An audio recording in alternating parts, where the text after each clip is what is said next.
Hi, everyone. If you're new to podcasting or interested in starting a new podcast, let me tell you a little bit about Anchor. If you haven't heard about Anchor by Spotify, it's the easiest way to make a podcast with everything you need all in one place. Anchor has tools that allow you to record and edit your podcast right from your phone or your computer. And when hosting on Anchor, you can distribute your podcast on listening platforms like Spotify, Apple Podcasts, and many more. It's everything you need to make a podcast in one place. And best of all, Anchor is totally free. So for the brand new podcaster, that is a plus. So check it out. Download the Anchor app or go to anchor.fm, that's F as in Frank, M as in Mary, to get started. Welcome to In the Dark, everybody. I have Robin Haynes McCray back with me tonight. I am so excited to have her on. Robin just got done getting over with a really bad bout of COVID, and I'm just thankful she's still with us. So I'm just so happy she's here. Like, I can't even express it. We start the podcast out with probably about 15 minutes or so talking about what she went through with COVID. So if you don't want to listen to that and you just kind of want to skip ahead to the cryptid talk, you may do so, but I think it's all important to hear. We talk about so much stuff in this episode. I mean, everything under the sun, basically. It's just crazy. It's the government, Pixies, Otterman, Bigfoot, Dogman, ETs, COVID, I mean, snakes, you name it. It's in here. So just sit back and enjoy the show. Get some, hot tea or nice hot cup of coffee or something good to drink and eat, snack on, whatever, and enjoy it. And I will warn you, there is a lot of glitching going on here. I say this again down the road when I have to do some editing here, but we had some really strange voices pop into the episode. It sounded like little tiny people, like munchkins or little aliens, talking about music and different things. It didn't make any sense why it was even in the podcast or how it even got there. Some dropped calls. We had probably 40 minutes of Robin having some echo when she would talk. It was just this echo. So I had to just cut that whole section out. That was basically just us talking about snakes and actually hunting and some stuff like that. It wasn't anything that was too crazy, but I do kind of go over it with you when it does glitch out. I have a little section in here that explains what was missed, what I cut out. So it was just a really strange podcast to say the least. But our theory is that whatever the higher powers that be here don't want us really talking about stuff, and a lot of people that run these kind of channels and podcasts have a lot of problems. There's a lot of stuff that goes on. People that they get unfollowed. They don't. They like, I know some podcasters on YouTube that their subscribers get dropped. A lot of just completely erased episodes. Dropped calls, echoes, weird voices. It's a continuous battle. So bear with me. If there's anything that you don't understand or that sounds a little off to you, it's because it was a part that, was real glitchy and I had to edit it out, or it just edited itself out. I mean, it just glitched. So bear with me with this stuff. It's a work in progress always. On with the show. You guys enjoy. Hey, you. Hi. How are you doing? I was jogging in place while waiting for you. Talking to the dark forces, telling them they're not going to beat me through this health crisis I'm in. And not to begin the podcast in the most hilarious, awful way, but have you ever had beets turn your pee red? No, but I've heard people that have had that happen. So, vegetables very often. I know. This is Miss Anti-Vegetable here. I went to the store the other day and bought this bunch of beets because I'm like, okay, I'm reading up on all this stuff that's supposed to make beets or make your body feel better. And I'm like, okay, juice and beets are supposed to be excellent for your body. So I get this bunch and it's like 5 times bigger than it's supposed to be. And I'm like, well, this is cool because it's only like $3 and some odd cents, and there's these huge beets, And the person in the checkout was like, "What are these?" And I'm like, "They're beets," and like they're huge. Like I pulled something out of like I don't know, like what's that rabbit? What's Oh, Mr. McGregor's garden? And I had these oh, huge beets.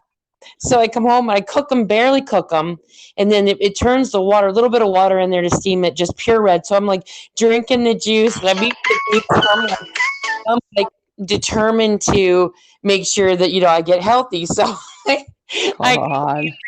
like 2 hours later, and like for 2 days now, like everything is bright red, and Oh I'm my like, oh my God. god, to death. Oh my God. That would be awful. I didn't know No. that. What the hell's causing this? Like I'm like, oh my god, like everything is like purple and red, and I'm like sitting there looking, I'm going, oh my god, it's the beets. And then I went online and How looked it up. many beets did you eat, for God's sake? It was one big beet that I chopped up. I split it one day, and the next morning I woke up and I ate the rest of it. Because I am like driven to get super healthy right now, so I am willing to eat beets. Oh my God, that's awful. You're Yeah, no, rubbing I on. would have to die because it's like I told you before, Yeah. like I ate raw cucumbers, celery, At cauliflower, carrots, the lettuces, least you eat but cauliflower. Thank God. as long as it's raw, you cook it, I won't even be around it. Well, it's better if it's raw anyway. Well, like I make all the vegetables and stuff for Pat. I have no problem making them for everybody. I You better just start and nibbling on there, lady. yeah, no, no. Come And on. you don't even want to know my thoughts on a pea. Okay, pea is poo. That's why it I starts like with the letter P. They I like taste I like they are snackies. yeah, they are mushy when I you know, cook them. It I is know. like eating poo. Like I have never eaten poo, but if I did, that's what Yeah, I I imagine was it gonna would say be. now, and what reference point are you using there, Rob? There isn't a reference point. I think you need to be staying away from Pat there a little bit. I'm telling you, it's bad. Oh God, I'm just kidding. I'm sorry, I everybody. know. It's terrible. Now, We like haven't talked together in Pat, weeks because somebody's sick. well, Pat has type 2 diabetes, so he's supposed to eat all these veggies. And you know what? The happiest day of his life is when they put him on this diabetes diet. Like it's everything he likes. That's There's that's no more, funny. there's no more excuses as to why I don't feed him. Well, I want the details on that diet because I heard that diabetes diets are really healthy to go on. So It I'd like is. to It's check low it out. carbs. You don't cut out carbs. Number one, your body has to have a very small amount of carbs. So Okay. it's okay to have a low amount of carbs, not a lot, because carbs breaks down and gradually turns to sugar products. So I you know have it to have does. but if you take and just here's the thing with the diabetes diets, and even if you're not don't have diabetes and you do it, if you go and you just take out everything like Mhm. ASAP in one lump sum, you really can do damage. And you have to have a Oh, small amount of carbs. And so it's low carb, not no carb, but low carb, no sugar. And can't you have sugar in tea? and you want it, yeah, and you want to bring up your protein. And of course he likes like the fishes and stuff like that. Yeah, not this Yeah, girl. This is not the girl that's going to want that. I know. But he loves it, and he loves every vegetable. There's only like one or two, I think, that he'll tolerate. He's not in love with, but he'll eat them. Mhm. So it's just, he's happy as a clam. No, he can't have any sugar in his coffee or tea. No, but he gets like the creamer. He gets the no sugar Mhm. creamer. He Yeah, uses Splenda, which is a different kind of sugar, and you can't have large quantities of it. But if you're going to have sugar, you can have that. why So he'll can't use. you have any sugar at all? I'm Like, gonna just. I'm just going to put this out there. If a person were to take the sugar out of my diet, I would cease to exist. I know. If I eat healthy food, my body goes into shock. I get so unbelievably sick. It's not even funny. Because I you can look your make a teeth good. no, you know what it is? This is what if I use this for dinner, a cookie, a candy bar, and a handful of chips, I'm Hmm. great. I feel like $1,000,000. Give me something healthy and I feel sluggish and crappy and icky. Well, I have to have sugar to some degree. Well, I You know? do too because I wasn't feeling well and I was at the doctor's office and I was like, I had cut back on it because he had cut back on it. So I was trying to be supportive. And granted, I'm not eating what he's eating, but I cut back on the sugars I was buying and everything. And I went to the doctor's office and I told her, I said, I just feel awful. Like I feel like I'm going to pass out at any given moment. Like I'm really going to face plant into the ground. Like seriously, that's how crappy I feel. And she says, well, let me take your blood pressure. So she checks my blood pressure and she says, well, your blood pressure, I have low blood pressure anyway. And Yeah. she's like, your blood pressure is terrible. And she said, they checked my High sugar, or which low? was, mine is always too low. So then she And checked then, my sugar level, which was too low. And she says, you need to start carrying around a candy bar oh. and little bag of chips in your purse because you're Hmm. bottoming out. So I'm the one, Pat was never Yeah. the one that really ate a lot of high sugars and salt and God, I everything. am. And so he has diabetes. And I'm the one that the doctor says, hey, I want you to put a candy bar and chips in Yeah. your purse.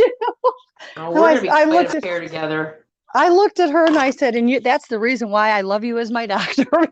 I You know. support my bad habits. Excuse to eat those Snickers bars and stuff. Oh my Oh, God. and right now, anybody were to try to take away my cinnamon Pop Tarts, and it's going to be a fight to the death. I'm just telling you. Wait till you taste my almond tart. I'm sorry, everybody. I know that we're not talking about Dogman and Bigfoot right now, but Oh my it's God. been so long since we've talked. It's I been like know. I know. Robin got Well, so sick with COVID. I hope you don't mind me putting that out no, there. you're fine. For everybody listening, when they tell you the ivermectin horsewormer works, they are not lying. Okay.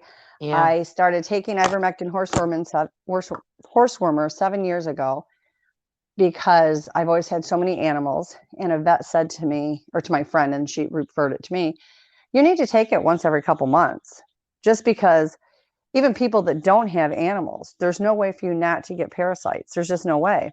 Yes. So I started taking it and I actually felt better after I took it. So I had it on hand and then COVID hit. And a very dear friend of mine with a medical background called me and said, you need to be on this ivermectin horsewormer, as it kills COVID, but it also works as a preventative. So I was taking it once every 2 weeks as I Wow. was advised. And then another friend of mine who works with the Native American group in Arizona Hmm. contacted me and said, listen, go get ivermectin horsewormer. It's the only way it's going to protect you from the COVID. And I have like my immune system is like basically zero.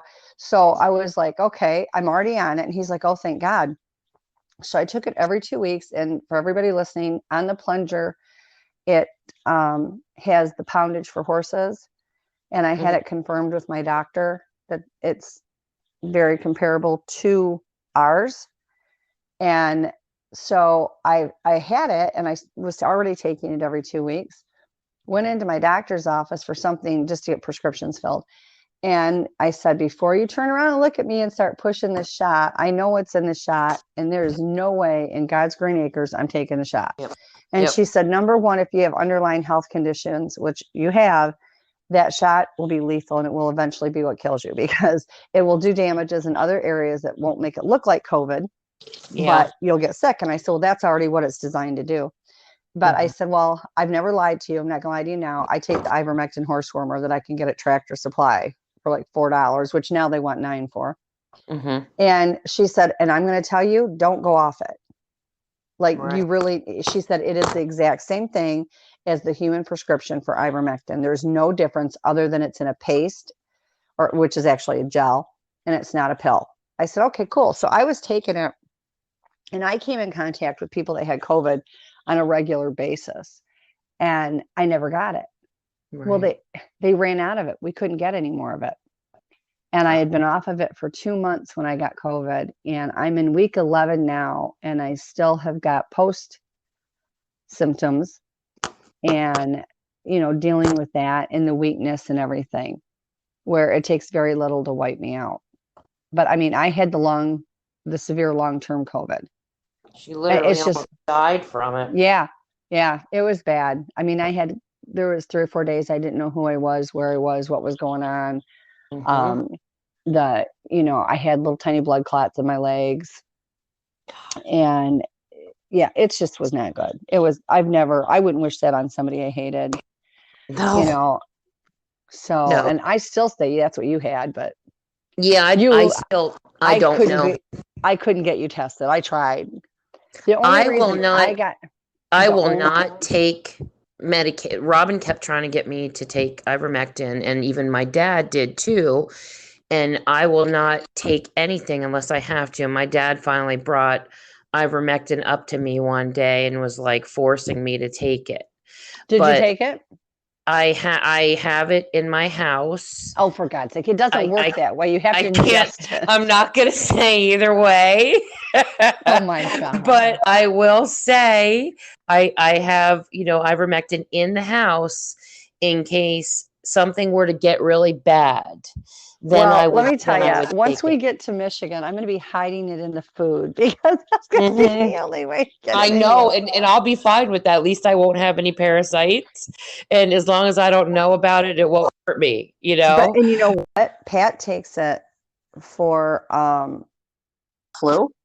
Mm-hmm.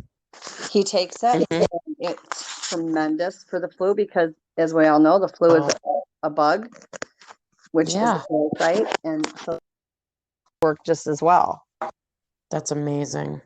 So Yeah, yeah, I should it's give it to really Jessica. She has problems when she gets sick. She gets really sick. But I just, yeah. I just, I have a really see, I have so many allergies, and the thing that I'm afraid of, I'm not a candidate for the coronavirus shot. So even if I wanted to take it, I couldn't because I have an extreme allergy condition that is almost basically like a mast cell disorder. It's really, really uncommon. It's Bad. rare and it's bad. And the doctor, my allergists are like, they've never seen anything like this in my area. So I'm not even a candidate for the shot. So for people that say, oh, anybody can take it, that is absolutely not No, what the it's doctor not. tells. And if you have, especially if you have an autoimmune disease, Yeah, I have you three are of them. such, yeah, and Yeah, I have one. So you are at such a high risk. yeah. And then with the other health issues I have, yay, being around the Bigfoots all the time. Um, Mm-hmm. and that's another thing that needs to be put out uh, when they don't do it on purpose. They don't even know they're doing it. When you are around the cryptids, when you are around the ETs, and we'll talk about that later. But when you are around these things, they have a higher vibrational and a higher energy, and it's a different energy. We Mm-hmm. call it infrasound. It's technically not infrasound, but that's the term that we've labeled it. And it radiates from them. It's not that they're doing it on purpose any more than we radiate the energy that our bodies are made up of. It just is. And they get that from the ET side of them. And unfortunately, it doesn't sit well with our three-dimensional bodies Yeah. and our lower frequency bodies. And so you tend to notice a lot of people in this field of research and a lot of people that deal with the ETs end up with brain tumors and all these health issues. Now, my health issues, I don't necessarily know that that's what it's from. Mine are supposed to be genetic, but yet I'm the only one in the family that's ever had it. Mm-hmm. So, it's supposed to be a genetic issue more than an environmental issue. But yeah, FYI, it is there. Now, if you have ongoing contact with a group, if you ask them to pull their energy back, a lot of them will do that for you because I have them do that with me a lot. Like when I'm doing healing work on them, when I'm doing various things on them, because it's actually just like a shield. And so when I go to do healing work on them, it's harder to get through that to do what I need to do for them. But if I'm Mm-hmm. going to have a lot of close contact with them, I'm like, guys, listen, like, whoa, back it down. It's like if you're going to get really close to radiation, you need it pulled back. Yeah, yeah. Yeah, I know that is something you always notice with people that have any kind of encounters with ETs is that radiation they always find. So I just Yeah, but they do. They radiate a certain energy. All of these things do, and it really does cause that issue. So you've got to be careful. I just want to, I try not to get into the COVID. I don't like to give advice about it because I don't want to be one of Yeah, those people I that's don't either. I totally, think people have to. I have friends that got shots. I've got family that took yeah, the shots. I don't think badly of anybody or I don't more, either. I don't either. impressed by them because they did or they didn't. I think it's a personal choice. Me I too. have my personal beliefs about it, and that works for me, works for my family, works for my children. I do have a son that is in Canada where it's mandatory. So, Wow. they got it. Again, that's fine. He's comfortable with it. So God bless. I mean, I Yeah. don't discriminate, so to speak. Yeah, I feel like if you say one thing or the other, you could end up with COVID as a lesson to kind of show you Yeah, that you might be wrong. So if you take the shot, you could end up, if I basically feel that if you start judging others for something they do or don't it's do going to like happen to that, you. that it's going to happen to you and that you're bringing something bad to yourself. So I just try to Right. go with what I feel God has told me to do for myself. And I don't know. I can't, I don't know. I'm not an expert on this stuff, and I don't Oh, even me think the neither. Not by experts a long know. shot. Yeah, I don't think the experts even completely know. So it's No. like, And the people with the shots are still getting it. Some say they mhm. get a lesser. I know somebody that passed away from it and they were fully vaccinated. I So do I don't too. miss. I do So too. I know I somebody don't, that died from the shot, actually. yeah. And I So just think that at the end of the day, because the severity of this thing, and it's nothing to joke about. I mean, this is deadly. Like I yeah, said, been there. There's only a reason. I know there's only a couple of reasons why I'm alive right now, and it wasn't because of our medical professionals. Like my doctor, the hospital told her, excuse me, or told me that they contacted her, and I later found out they never contacted her. oh, Um, yeah, but I just think at the end of the day, the best that we can do is try to protect ourselves in any way that we feel is the best way for yourself or your family. And I think that's a beautiful thing. It doesn't matter if it means to vaccinate, doesn't matter if it means not to vaccinate. I have a friend that's been vaccinated. She also takes the ivermectin, mm-hmm. no side effects. And she wasn't going to get the shot. And I said, listen, it's set up to cause problems within your body within 6 to 9 months after you take it. Mm-hmm. She was terrified because when she went to get her prescriptions, the pharmacist said, well, you're going to die if you don't get the shot. And she panicked and got the shot. Oh The no. first 3 days she couldn't walk. And then she No. was better. She didn't learn the first time. She went and had it again. But again, they had her scared, and I respect her choice to do it.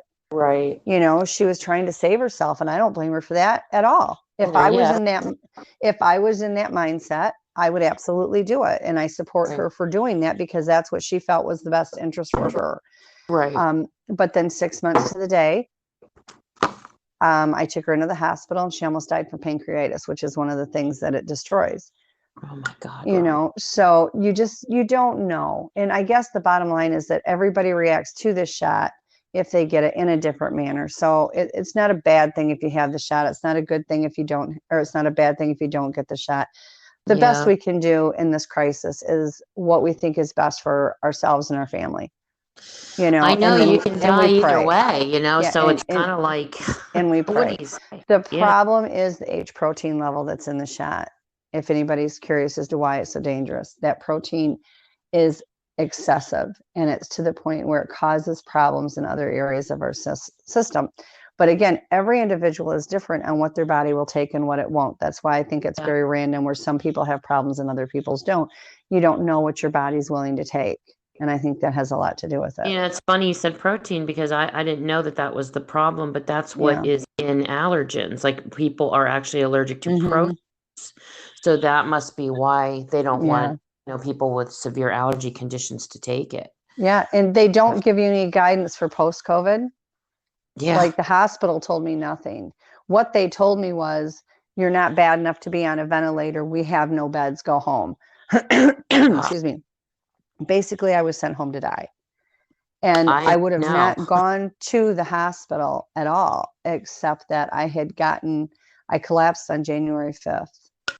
And I had spent 2 weeks prior to that with the worst fatigue that I've ever had in my life. And I do have chronic fatigue syndrome. So this was even worse. Like the fact of going from my bed into the kitchen was overwhelming to me, almost to the point of a panic attack.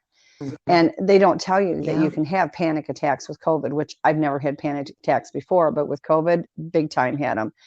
And I deal with a lot of pain physical pain on a daily basis anyway. And this level of pain was unheard of. Like I literally laid in bed and screamed at the top of my lungs because the pain was so severe that I couldn't get away from.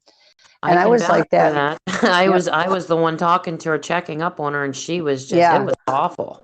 Yeah. It And was awful, the stuff you two were saying. weeks, yeah, 2 weeks into it, my husband kept saying, you've got to go into the hospital. I said, CDC guidelines state that if I go in, they're going to check me for COVID. And as soon as they run that test, you are out of work. It doesn't matter what my test comes back. You have to isolate because you live with me.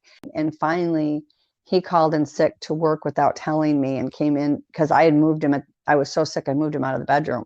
I'm like, you don't come in unless you absolutely have to because I have an ensuite bathroom.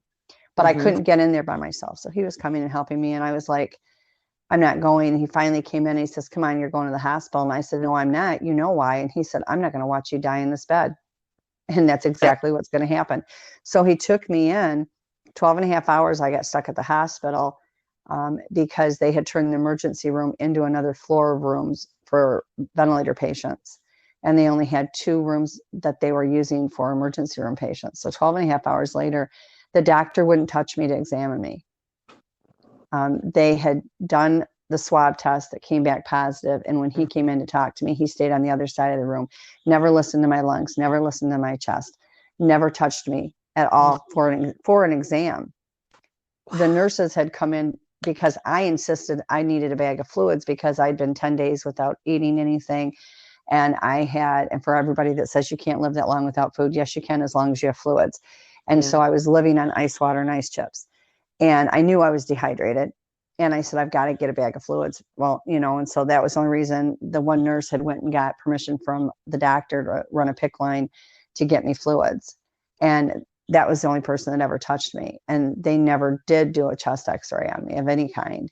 Robin, that's crazy. Yeah, it is. And then they tried to tell me that my blood test, one of the problems with COVID is your blood gets thick and it causes blood clots. Mine had already thickened to the point that it took them 3 rounds of blood tests to be able to test my blood because it was so thick. They couldn't test it. So then he came back and he says, well, you have pancreatitis, which is what my friend got because of the shot. And I said, no, I don't. And he's like, yes, you do. And I said, no, I don't. I've never had a problem with my pancreas. I said, you're wrong. So he says, well, we're going to do an MRI scan because if you do have pancreatitis, I have to keep you. And I said, well, I'm telling you, I don't. And he said, well, your test came back that you do. And I said, well, the test is full of crap because I don't. So they sent me up to get an MRI CAT scan. And they got ready to inject me with dye. And I said, what are you doing? And she said, well, we've got to do the dye for the test. And I said, well, then are you going to pick out my burial plot? Because as soon as you give me the dye, my heart screws up every time. Like I can't catch my breath and it races. And she's like, why isn't it in your file? I said, you tell me. I've been coming to this hospital for 5 years. So she went and got the doctor and came back and said, no dye. And I said, all right. So they tested it and the doctor came back in and he said, you're 100% right. You don't have pancreatitis. I said, no crap. I do medical scans on people. I know I don't have it. Yeah. That's how I knew what was wrong with my friend. She had hurt her back and she was resting from her back. And I said to her one day, I said, your abdomen looks bloated. And she said, no, I just because I'm sitting down. And so I did this, like I do all the crazy weird stuff I do. And I'm like, no, we got a big problem.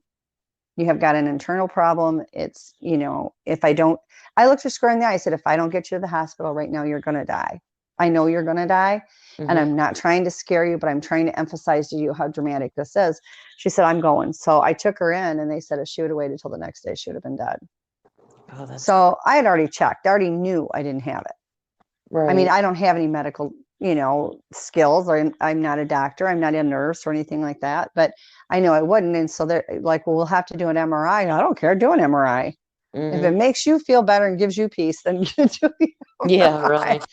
Yeah. And so they sent me home. I said, are you giving me anything for this? No.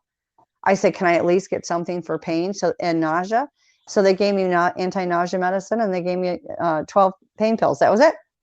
That was the whole that's all they did for me.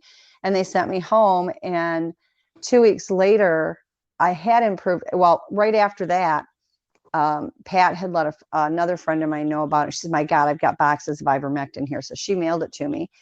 And I took the ivermectin and I started perking up, but I was still really weak. So my doctor is just the most wonderful person.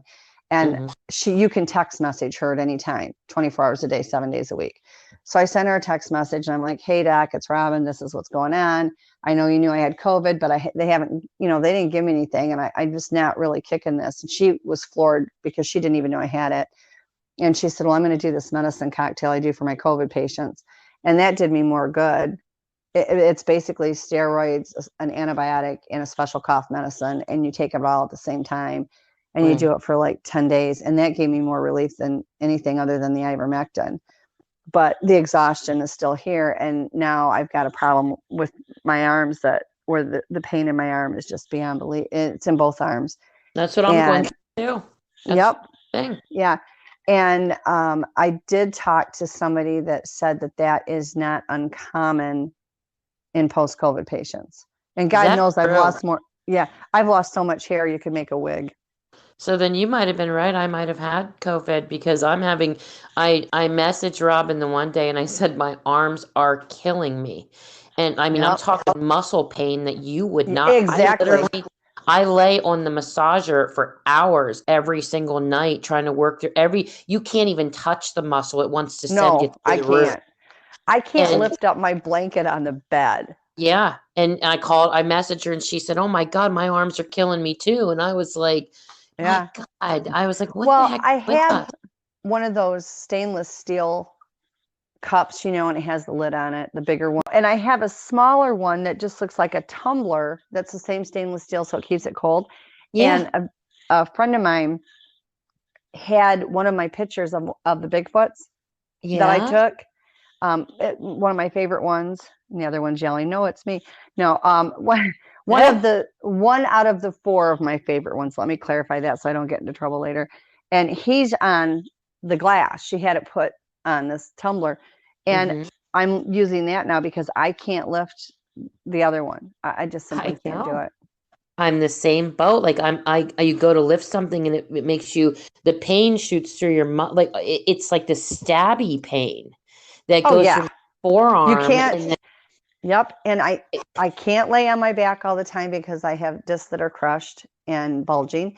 And now I can't lay on either side because of my arms. I feel like a flipping seal here flopping around, with the Robin, I'm telling you, what helps me with it is the massage. You have to get a handheld massager and lay it, even if it kills you. You have to work through that horrible, horrible pain, lay it on the muscle anyway. And just lay it there and then you just lay it there for like a few minutes, then move it around a little bit, and then just lay it there for a few minutes, and then just continuously rub every single muscle that hurts. And I'm talking, this takes hours every night. And then if you do it for about 5 days, the pain starts really letting up. But then if you stop for a couple days, it starts to come back. So you literally have to you need the massager almost every night. Oh my God. I can't even handle Pat has offered repeatedly to massage it for me or whatever. Know it hurts. I'm like, I love you, but if you touch my arms in any way, shape, or form, as much as I love you, I will take you out. I know. And this massage, you should be interested. I'll lay the massager on my muscle. I'm like, oh my! I'll start screaming, and he's like, "Mom, why are you?" I said, "I have to do this because it's the only thing that'll get the muscle to kind of I don't know if it releases something or if it, it just does something. But oh my God, the pain is just unbelievable. But it if I just keep working through it every day, it kind of starts to let up a little bit, But now I'm itching all over my body from head to toe. I've got this prickly, itchy sensation all over from my allergies, and I'm just like, I can't win. I just can't win. Yeah, it's a pain. It is.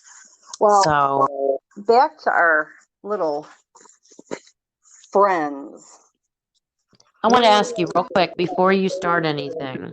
I was having a thought yesterday, and I thought to myself that, you remember that I left you a message about us being careful and stuff like that, because you just never really know, some things that I just felt from God. But I just had this feeling that Were these things created to be evil and some of them rebelled and became good? They weren't, I don't think they were ever created. I really don't. In my heart, I don't believe they're ever created to be evil. I think from what I was told, and it's funny that you asked that because years ago, and I'm saying back in like the early 2011 to maybe 2013. So we're Mm-hmm. talking quite a while ago. I asked Brownie, I said, and I know that's a cheesy name. I'm not the one that named him that. Brownie and Blackie were named because they happened to show up in the yard one day and a friend of mine saw them and said, "Oh, look at that one's brown, that one's black. That's what I'm calling them." And it just stuck. Yeah, yeah. So It's a that's not their, nickname. That's all right. yeah, they're not their tribal names, but they're cheesy nicknames. I would prefer better for them. And Brownie, I call him Brownie the Clowny because he has a wicked sense of humor. Where, Mhm. Blackie is much more, he's got to keep everybody in line type thing. But anyway, I said to Brownie, I said, "I'm really curious, is why were you put here?" Mhm. And he said, "Well, they were put down here to study and observe humans and then report back until they found out that when they were going to report back, it wasn't for really the greater good. It wasn't for evil, but it wasn't for the greater good either. And they do have humanity in them because they are part human. And so they Right. rebelled on that and they didn't do that. And that's why the certain group of ETs that created them um, are actively trying to hunt them and kill them. And they Now, actually try to take them back. are the ETs that created them bad? I don't necessarily think that they believe that they're bad. I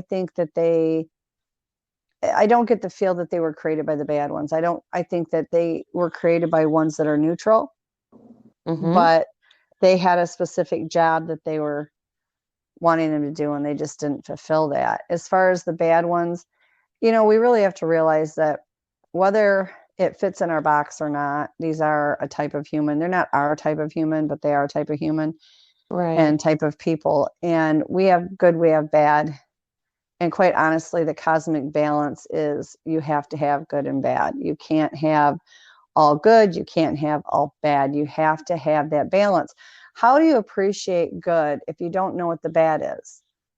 The cosmic balance and everything. Like there's some horrible ET groups. There's some really good ones. I had one that was here before Christmas that tried to attack my daughter. But the thing of it is, I've also had some really good ones that I've not had issues with. They're just like living that, doing their thing.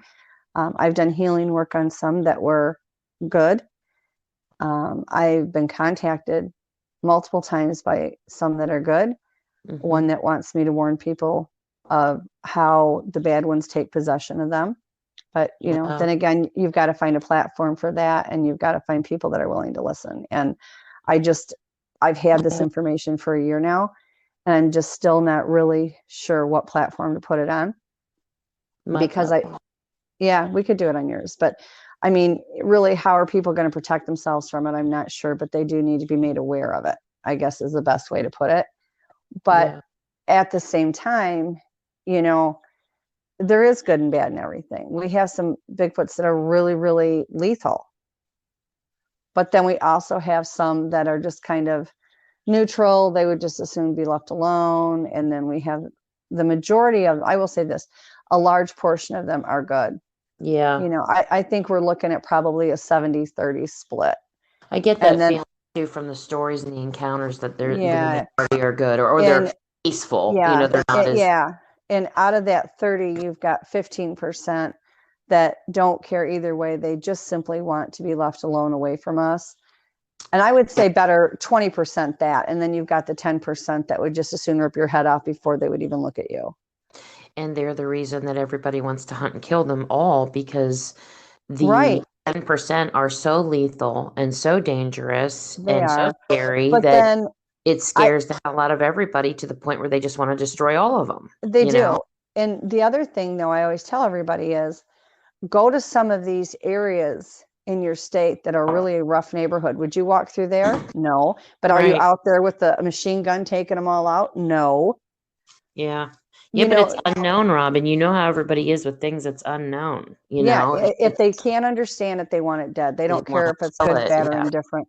the military wants them dead because then they're going to let out their little secrets, if people realize that they're alive, and then it Yeah. goes back to the lineage, and it goes back to the ETs, and then it goes back from there to, and this is only a few examples of why. It's not all of them. I don't know all of them, but back even as early as the 40s or before the 40s, there's a treaty signed with them, and unfortunately, our government made a treaty with the bad ones, and they didn't realize it was the bad ones, or maybe they did. I don't know. They were so hot for technology. I don't know. But in that treaty, one of the clauses in it was they can never reveal, no matter what happens, they can never acknowledge or reveal the ETs exist, because if they do, it will create a war between them and us. And so that's part of it. And then Eisenhower also signed a treaty, and I can't remember, that was online, and I actually read it, and I can't remember No, I whether or know not about that one. Yeah, we've yeah, talked about that one yeah. before. And I think that it was in there as well.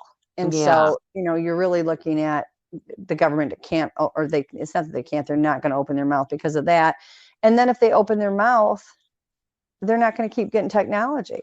Mm-hmm. Like, I mean, really and truly, how people can honestly say that we went from living in caves and beating on rocks with clubs to computers. I mean, Yeah, we like to think we're smarter than we are, and we do have some of our people that are absolutely beyond brilliant. I will say that, and mm-hmm. we are capable now of learning how Yeah, to. but who knows how many of those people are part alien, you Well, know? yeah, and that's the other thing. We have a lot of human hybrids walking this Right. earth, and I've been attacked by a couple, and you and I have talked about that on your other shows, so we don't need to go there. But yeah, they're there, and we have them in our government. The Have you ever cabal. seen have you ever seen Project Blue Book, where that have you ever seen the Mm-hmm, interview of the alien on that? mm-hmm. What do you think of that? Well, if it's the one I'm thinking of, and I'm not going to say it is, but where they were interviewing him and talking to him, that Right. actually, whether or Was not, that real? who knows? I will say this: it does look real, but Hollywood's pretty Yeah. good for effects. But as far as the situation itself, from what I'm aware of and what I've read and what I've learned and confirmed with everything else, the situation is real. Yeah. So, Yeah. um, That interview is pretty mind-blowing, because I think when it was actually done was pretty far back, and it's yeah, it's pretty it's wild looking, yeah, you but know? it's the situation is all true, whether that film is true or not. Mm-hmm. It certainly looks real. I will say that, but that doesn't mean it is, as we all know. I But wonder the why some situation people is real. I wonder why some people, when they're watching, say you and I are both watching that interview with this alien, we both walk away from that interview with completely different perspectives and feelings. Oh, it's Like, just it's the perception of people, and it it's has. crazy though, isn't it though? But there's an Yeah. instinct too, though, that we have inside. Well, I think So, there is, and I think that also, and this is just my opinion. It doesn't mean it's right, but I think everybody's brain can handle so much. And mhm. I think that the perceptions come from how much our brain is willing to absorb and allow us to know and accept, because certain people can accept certain things, others can't. And, it just kind of goes that way. And I think our government has tried very hard to make us believe that certain things don't exist, like telepathy. Telepathy really isn't that big deal. If I can do Oh it, my gosh. really, a trained chimp can. Animals are all telepathic. Oh my gosh, I'm so telepathic too. It's Well, crazy. yeah, You and I are exactly. telepathic with each other. I know. And that's the whole thing. And so, obviously exists. Telekinesis exists. It's a real thing. A lot of the cryptids use telekinesis. And, so there's all these things, but our government has always said it's not real. And they Hmm. do that because they want to keep us dumbed down to a degree while they're still doing whatever they want to do. And so, you have these issues.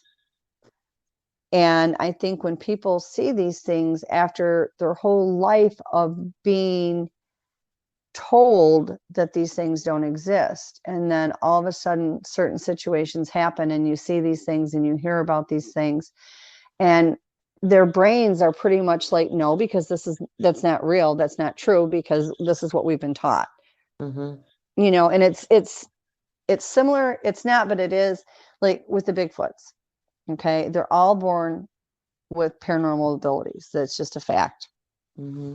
And if their parents don't teach them that they have them and that they can use them, they don't. They don't even know they have them. And that's why some cloak, some don't. Some won't cloak unless they feel threatened, but it just depends on the teachings of the parents. They're all telepathic. They all mind speak, every one of them, no matter Just like what. But we do. yeah, but that doesn't mean that they all know that they have the abilities, like for cloaking per se, levitation, um, shape shifting, all these other things that they absolutely can do. They don't know they can go through a portal. They just don't know. And it's a Yeah. matter of they don't know because they have not been taught. If you don't know you have something, it's like, let's say your great grandmother left you $1 million and it's in a bank account. You grow up your whole life and your parents never mentioned this to you. Mm-hmm. You have $1 million in a bank account and you don't know anything about it because your parents didn't tell you. Right. And it's kind of on the same perception. And I think for people, it can be very, very difficult if they are to hear about these things, see these things, and they can't really wrap their mind around it. And the whole time we're asking them to believe in something that their whole lives they were told isn't real. Right. And I think it makes it very difficult, Well, that even and goes into the government, what they've done to us. I mean, they've robbed us of the knowledge of, I yeah. believe human beings have incredible capabilities that are Oh, much like the 100%. Bigfoots, And and whether, we don't know how to use them. yeah, and whether or not this is true, I don't know. I have nothing to base it on, but I have read, I've suspected it for years, but I have read, and also the cryptids have said that, like all of our foods that we buy at the grocery store, they're pre-processed. They've got all kinds of things in it. And Mhm. apparently my understanding is that there's been something, and I always thought this for years before I heard about it and read about it. There's been something that's been continually placed in our foods that kind Ah, of stop the abilities, and that we were at one point in time living to be 200 and 300 years old, right. and that's whatever they're putting in there has dropped our life expectancy considerably, and that Wow. right around the year 2025 they're going to start gradually removing that because it's killed off so many people. I don't know that that's going to happen in 2025 because a lot of things that they do to us now is for population control. Like, you have ETs that create cryptids and drop it down here on the planet, and they see what spins and what works and what's going on. But the government's also created cryptids, and when they created cryptids, they did it for warfare. And in Hmm. my own opinion, which doesn't mean anything, but in my opinion, they also did it for population control, because what happens is they cut a lot of them loose, and the stuff they're cutting loose are deadly. And I'm not going to say that all of the really lethal foots are government made, because I don't believe that that's true. Mm-mm. I think some are just that bad, but I know, like with the dogmen, there is a species of dogman that our government created, and they are lean, mean killing machines. I mean, that's just basically what they are, and they Yeah. cut them loose. I wonder if all the governments have cryptids that work for their, I would say probably the agenda. chances of that would be very, very high. I was wondering that, or if it's just the United States, No, I don't. From what I've seen and what I've heard, I don't believe that it is. I Hmm. really, really don't. I think there's so much out there that we don't know. We have Right. this huge globe that we live on. Yeah. And whether you believe the world is flat or round or whatever, it really doesn't matter. It's a matter of, you have this huge planet, and there are so many places that are on this planet that are void of people. And all these things that everybody thought was folklore or made up or whatever you want to call it, or mythical, Hmm. we're finding out daily that it's not a myth. No. I've got somebody I care very much about right now that's dealing with that situation, and has come to find several beings that nobody really believed were real. I mean, some of us did, but the majority of the world didn't, and is now has come face to face with these things. And Hmm. it's one of those situations. It's like, people didn't think trolls exist. Well, they absolutely do, and there's proof of it. Hmm. The Gugwe, everybody, and this is another misinformation with the Bigfoots that are bad. Everybody assumes they're all Bigfoots. Let me put this out there. Gugwes look like a Bigfoot, but they have more of a orangutan. No, it's not orangutan. The baboon face, not the Yeah. orangutan. Sorry, guys. Those are called a gugwe. Gugwees were put here to kill. Now, I don't know if a gugwe, I think that gugwe is very possibly been created by the government. I don't have proof of that either way. Just putting that out there, but they are deadly. And their whole goal in life is to kill. And the Bigfoots actually try to kill them before they kill anybody else. But they are. Where do they typically, I mean, are they all over the world? Yes, Okay. absolutely. Absolutely. God. And they come at people, whether in a group or singular, they're bad. But they do have that baboon face. And that is the one way to tell if it's a gugwe. How do you spell the name? I believe it's Guwe, I think. Don't quote me. Okay. Yeah, you have to Yeah, send they're it to me. bad. I'll look it Yeah. up. Yeah. I have one picture of one, and I did not take the picture. That's why I don't ever let it go public, but I'll send it to you so you can at least have a look at it. But a very good friend of mine took it, and that particular one, I believe now has been killed. I think the Bigfoot's finally killed it.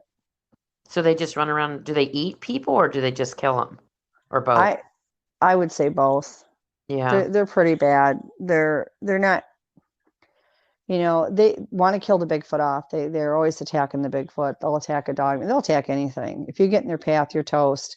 I had talked to somebody that had them coming up in their yard, Oh my and God. at first he thought it was the Bigfoot, and he's like, I don't understand why this is happening. And at one point I had heard, and I had not talked to these people, but I heard just basically the gist of the story was that they thought they had Bigfoot in their yard, in their back behind their place, and they were outside one day, and it was actually Gugwe, and they came out and attacked, and the woman made it back to her house, and the man couldn't get to the house. He was trying to draw attention away from his wife and basically sacrificed himself. He tried to go up a tree, and the thing went right up the tree after him and killed him. How big are they? Are they the same size as Bigfoot? Yeah. Are they more deadly than Bigfoot, or is it just that they're just meaner? I think it's that they're meaner. They're really strong, though. I mean, it's going to be a close race. Yeah, I didn't know, like, if you compare, like, a lot of people think, the Dogmen are more superior physically than the Bigfoot are. Yeah, and I'm not sure about that either. I think it depends on the individual. People tend to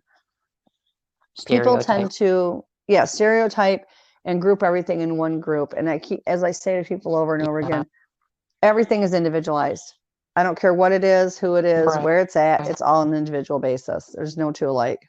I know you have to constantly remind everybody that, it seems, everybody just wants to group everything into one, that's it. And then there's no room for any kind of differences, Yeah.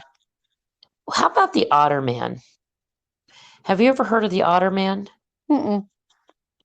You haven't heard of the Otterman? No, I haven't. I really and truly haven't. Oh my God. This is something, I was reading up on this.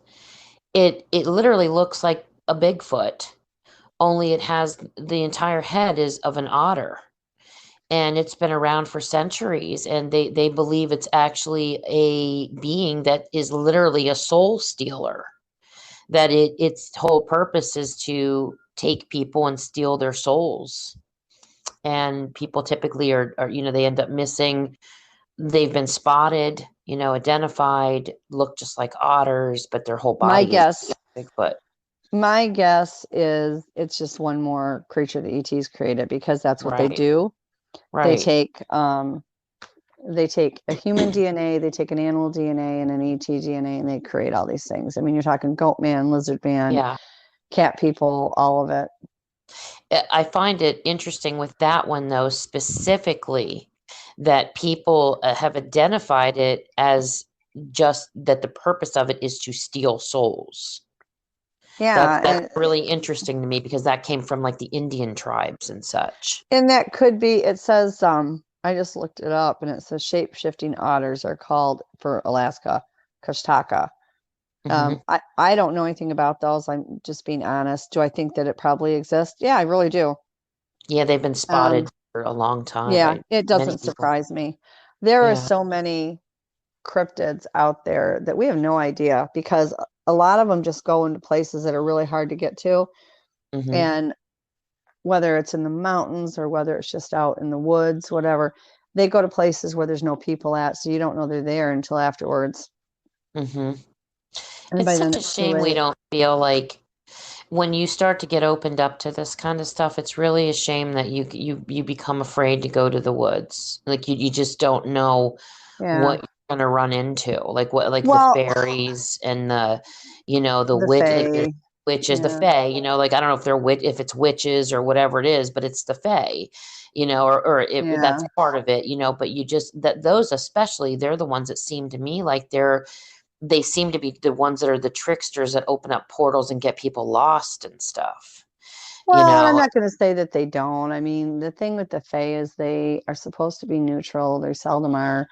You Mm-hmm. know, I would rather be with something that I know is good or bad than Right. something neutral because when you get these things that are neutral, like Shadow Man, and as unfortunately, I can testify to, they kill people. I lost a son because of that. And um, they, they're supposed to be neutral, and the neutral stuff can go either way, and you don't know about it before until it's too late. Right.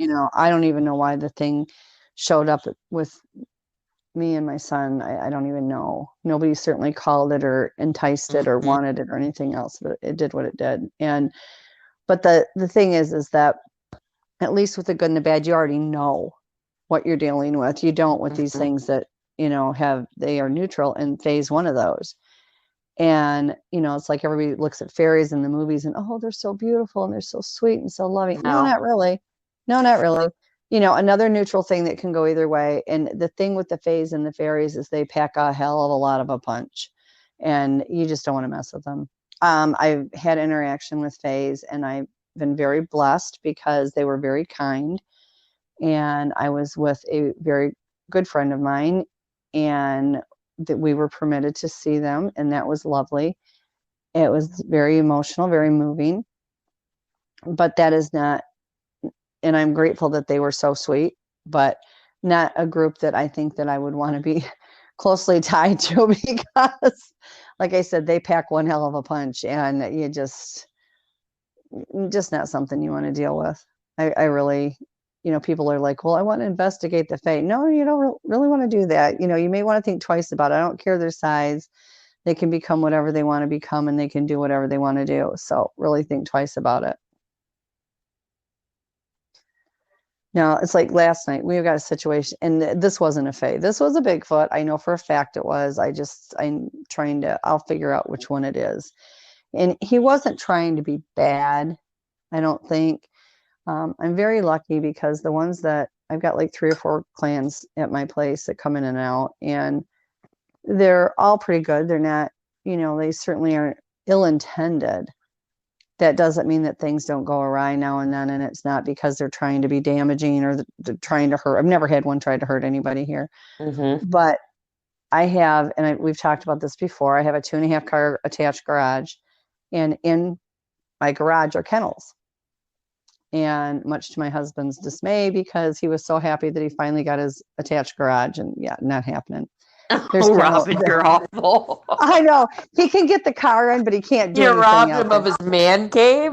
I did, and he can get the car in, which he thinks is awesome. Mm-hmm. And we do park the car in at night, but we're now having some issues with that because the kennels are in there as well. And I have, What? well, yeah, this garage is massive, okay? I And have when got we, to get pictures, Robin. Like, I need pictures of this. oh my gosh, well, here's the thing. Oh my When God. we moved in here, we had 5 dogs Uh-huh. and we had 3 mini pigs. And well, yeah, they're I've big. seen the picture of the pig in the tub. I think it was the Yeah, tub. she Yeah. was taking a shower. Oh my God. Have I showed you the one of her walking around with her cockatiel bird on her back? Yes. Yes. I Yeah, think I've seen that one. Yeah. I love her. That's Millie. She's the sweetest pig ever. Honest to God. But anyway, Oh my they God. used to sleep up on the bed with us. When Pat and I got Mhm. together, they were already bed sleepers. Yeah. When Pat and I met, I didn't have the ones I have now, but I did have one who always slept in the bed with me. And then Pat and I got Millie, the spotted one, and she Hmm. slept in the bed with us. And he was just like, oh my God, what is going on? Why are these pigs in the bed? And I'm like, listen, the pigs are Yeah. cleaner than anybody else. And my babies have always slept in bed with me. I love you. I'm glad you're here. But it's like they were actually here before you. Yeah. So the pigs Yeah. always slept in the bed, and they would go and they'd lay between my legs and they'd sleep like that. I looked like Jesus nailed on the cross at night. It was Hmm. just Hmm. hysterical because the dogs were under the arms and the pigs are between the legs. But Yeah. anyway, when we moved I've to had this this happen. house, yeah. And so when we moved to this house, we got a brand new bed and it's actually quite tall. The newer beds Hmm. are higher up. And I didn't want to take the frame off of it and put it on the ground and ruin a brand new bed. So it's up higher. And for the pigs, when they jump down on those little legs, I was afraid that it would hurt them. So they got booted out of bed. And I thought, you know what, really, he is my husband. I should let him stay in here without the pigs. So Hmm. I got the pigs out and they were not very happy, but they were still in the house all the time. And it just got to the point where it was so hard because if they were left out in the other room during the night, children will play. And for anybody that has potbelly pigs, they have the mentality of a 2-year-old toddler that Hmm. never grows up. And so we started letting them go out into the attached garage, which, by the way, for everybody listening, my animals have air conditioning and heat because they don't do any kind of precipitation or weather. Hmm. And so they had their litter box out there and their beds were out there and their toys were out there and they have a pool that they get in. Oh my And God.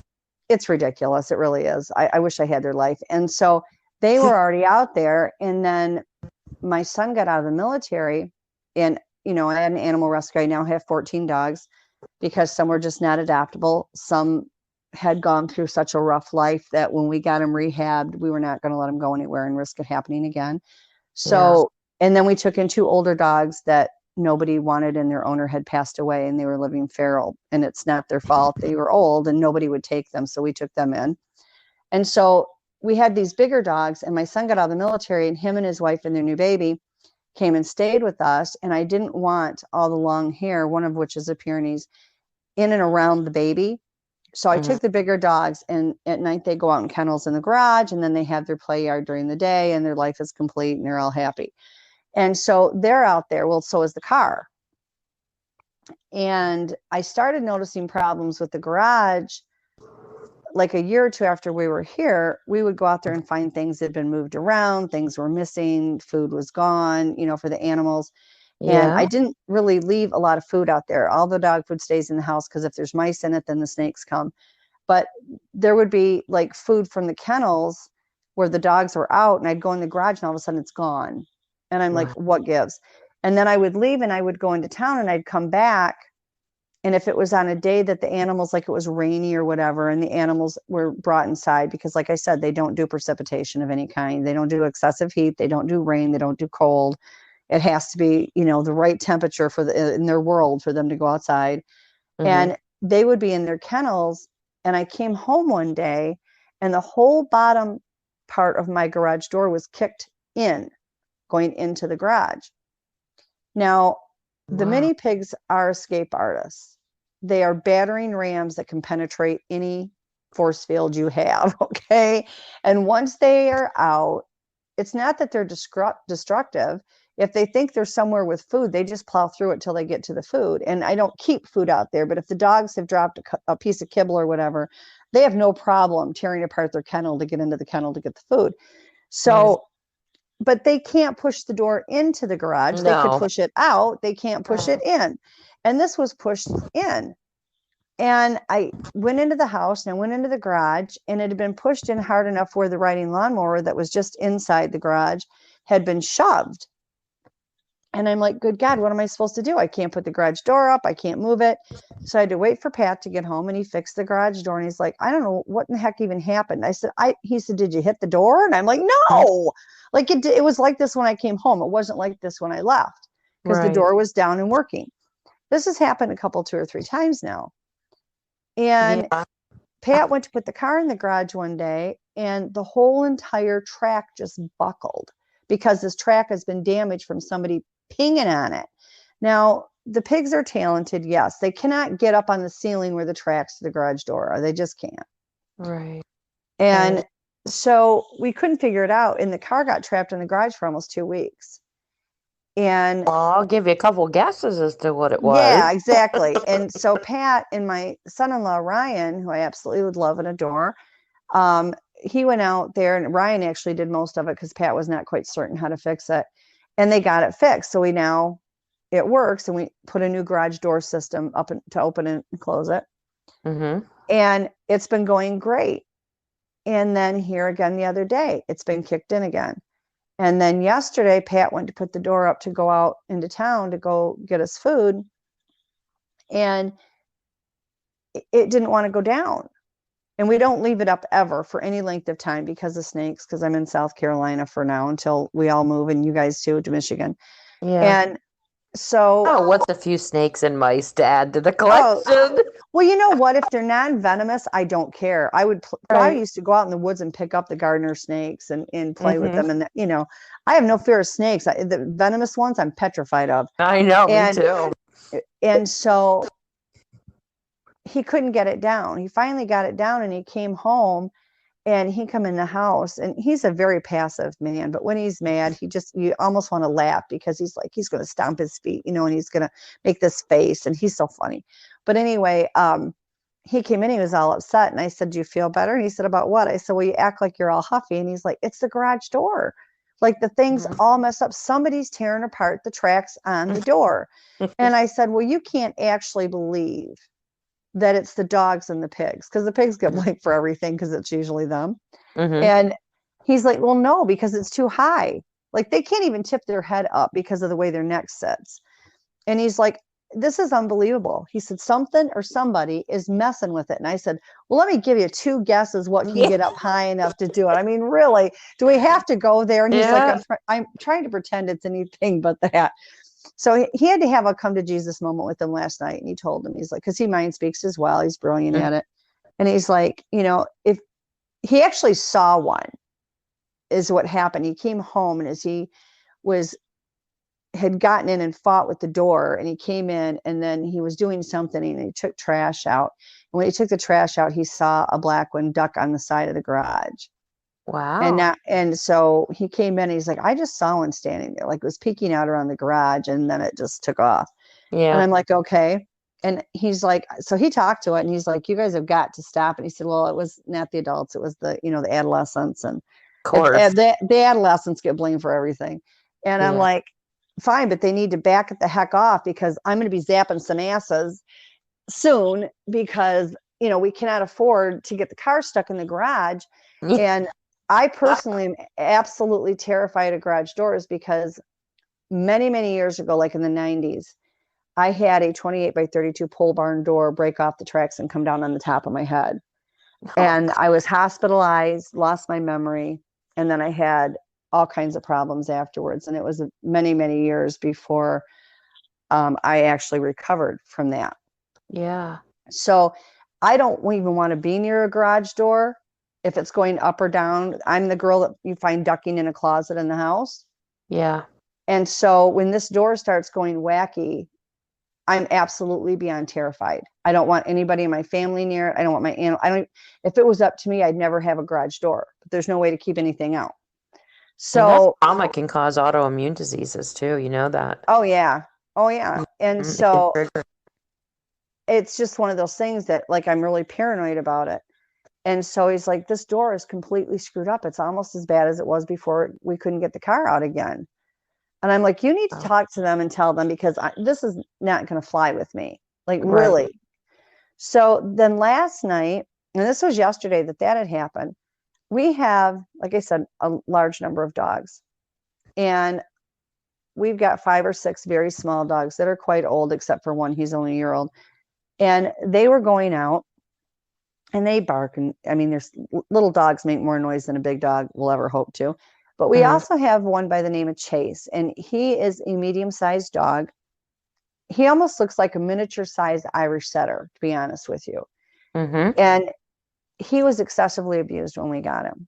And it took a very, very long time for Chase to trust and to be okay with going in and out, because he was afraid of doorways, because every time he tried to go in a house, they would beat the holy hell out of him because they didn't want him in the house.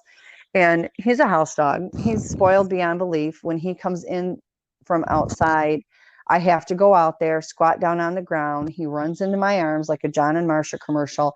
I pick him up so that his front feet are over my shoulder so I can pat him like a baby, and I carry him into the house. Mm-hmm. Okay, this goes on whenever he goes outside. And if I'm not doing it, then Dad has to do it, because that's the only way Chase can mentally handle coming in said door. Mm-hmm. Once in a while, we get lucky and he comes in on his own, but it doesn't happen often. But he loves to go out. For the last 4 days, he has refused to go outside. Just absolutely. He's very, very sensitive to the energy of any of the cryptids. And there's him and this little dog that's basically a pet rock named Chester. And Chester is very sensitive as well, which is amazing to me, because the dog can't even move. If there was an earthquake, if there was a fire, he would lay there and wait for you to come get him. Mm-hmm. But yet he's sensitive to them. Chester's been able to go out just fine and not had any signs, whether it's been happiness, if it's ones he knows, or being afraid of the ones he doesn't. He's been perfectly fine. But Chase has refused for 4 days to leave my bedroom. He has hidden under the bed. He comes up for about an hour from his subterranean home under the bed, and he lays up on the bed with me. And then he goes back under the bed, which is where he's currently at. And he just will not go out. And we have tried everything, and we try to be not, I don't want to say lenient, but we are lenient with him, because we know that he has had a lot of emotional trauma. He has PTSD from what he went through when he was younger for the first 3 years of his life. Mm-hmm. And you can't get him out from under the bed. It's not going to happen. I don't care what you do, unless you're going to flip that bed through the wall. He's not coming out.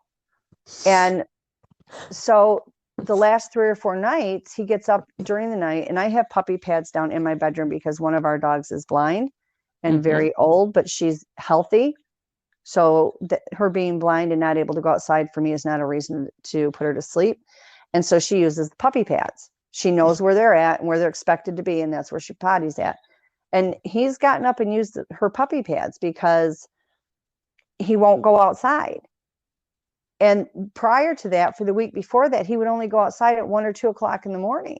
Mm-hmm. He just was not going to go out. So last night he had gotten up and he went all the way to the door, and he actually scratched at the bedroom door. And I'm like, I will be more than happy to take your ass out if you'll go out. Open the door. He hid under the bed. As soon as he thought he was going to have to go to the outside, he was under the bed. Mm-hmm. And he ended up going on the puppy pads. He did it 3 times. And I was like, Chase, you've got to get past this. Like, mommy will go out with you. Finally, he got up again and he wanted out. And I thought, here we go. So I go and I let him outside. I walk out on the deck with him because I knew he was scared. He'd go out off the deck and he'd look around, and then he'd look at me, and I'm like, okay, mom's coming out. So I go outside with him in the backyard, and I'm standing on our deck, and he's like, his head is darting everywhere because he wants to go to the bathroom. He wants to get it over and done with so he can get back in the house. And I could hear something walking around. Half my backyard is fenced in, and it makes a very big area for them to go out and play. Mm-hmm. And I could hear something inside the fence walking, but you couldn't see anything. And so I knew it was cloaked. And then I heard others in the bushes, but I couldn't see anything. Oh my And God. Chase is like, good Lord, just let me go ahead and take a poop so I can God. So he turned around and he got done going to the bathroom. He turned around, started running towards the deck. He stopped halfway to the deck and just froze and stared at the deck where I'm at. And I'm like, Chase, come on, buddy, please. Mommy doesn't want to carry you tonight. My arms are killing me. And right as I said that, you know how if somebody walks behind you and you can feel them behind you? Mm-hmm. I could feel somebody behind me, but I never felt fear. So I knew it wasn't anybody that was trying to do anything to me, but they got so close. I swear to God, I kept waiting to feel their breath on my neck. Oh my God. And then when they count coo, they touch you. And they used to forever when I was in Michigan, come up behind me and put their hand on my shoulder or pat my hair. Mm-hmm. So it wasn't like I wasn't used to that happening, although it's still startling. But they never touched me. But I felt something lean over the top of me. Oh my and God. I was like, holy crap. and Yeah. it felt really big. And I turned around, and of course, you don't see anything. So, and Chase, but he stopped halfway to me, and he was like, Wow. "What do I do? Like, now what do I do?"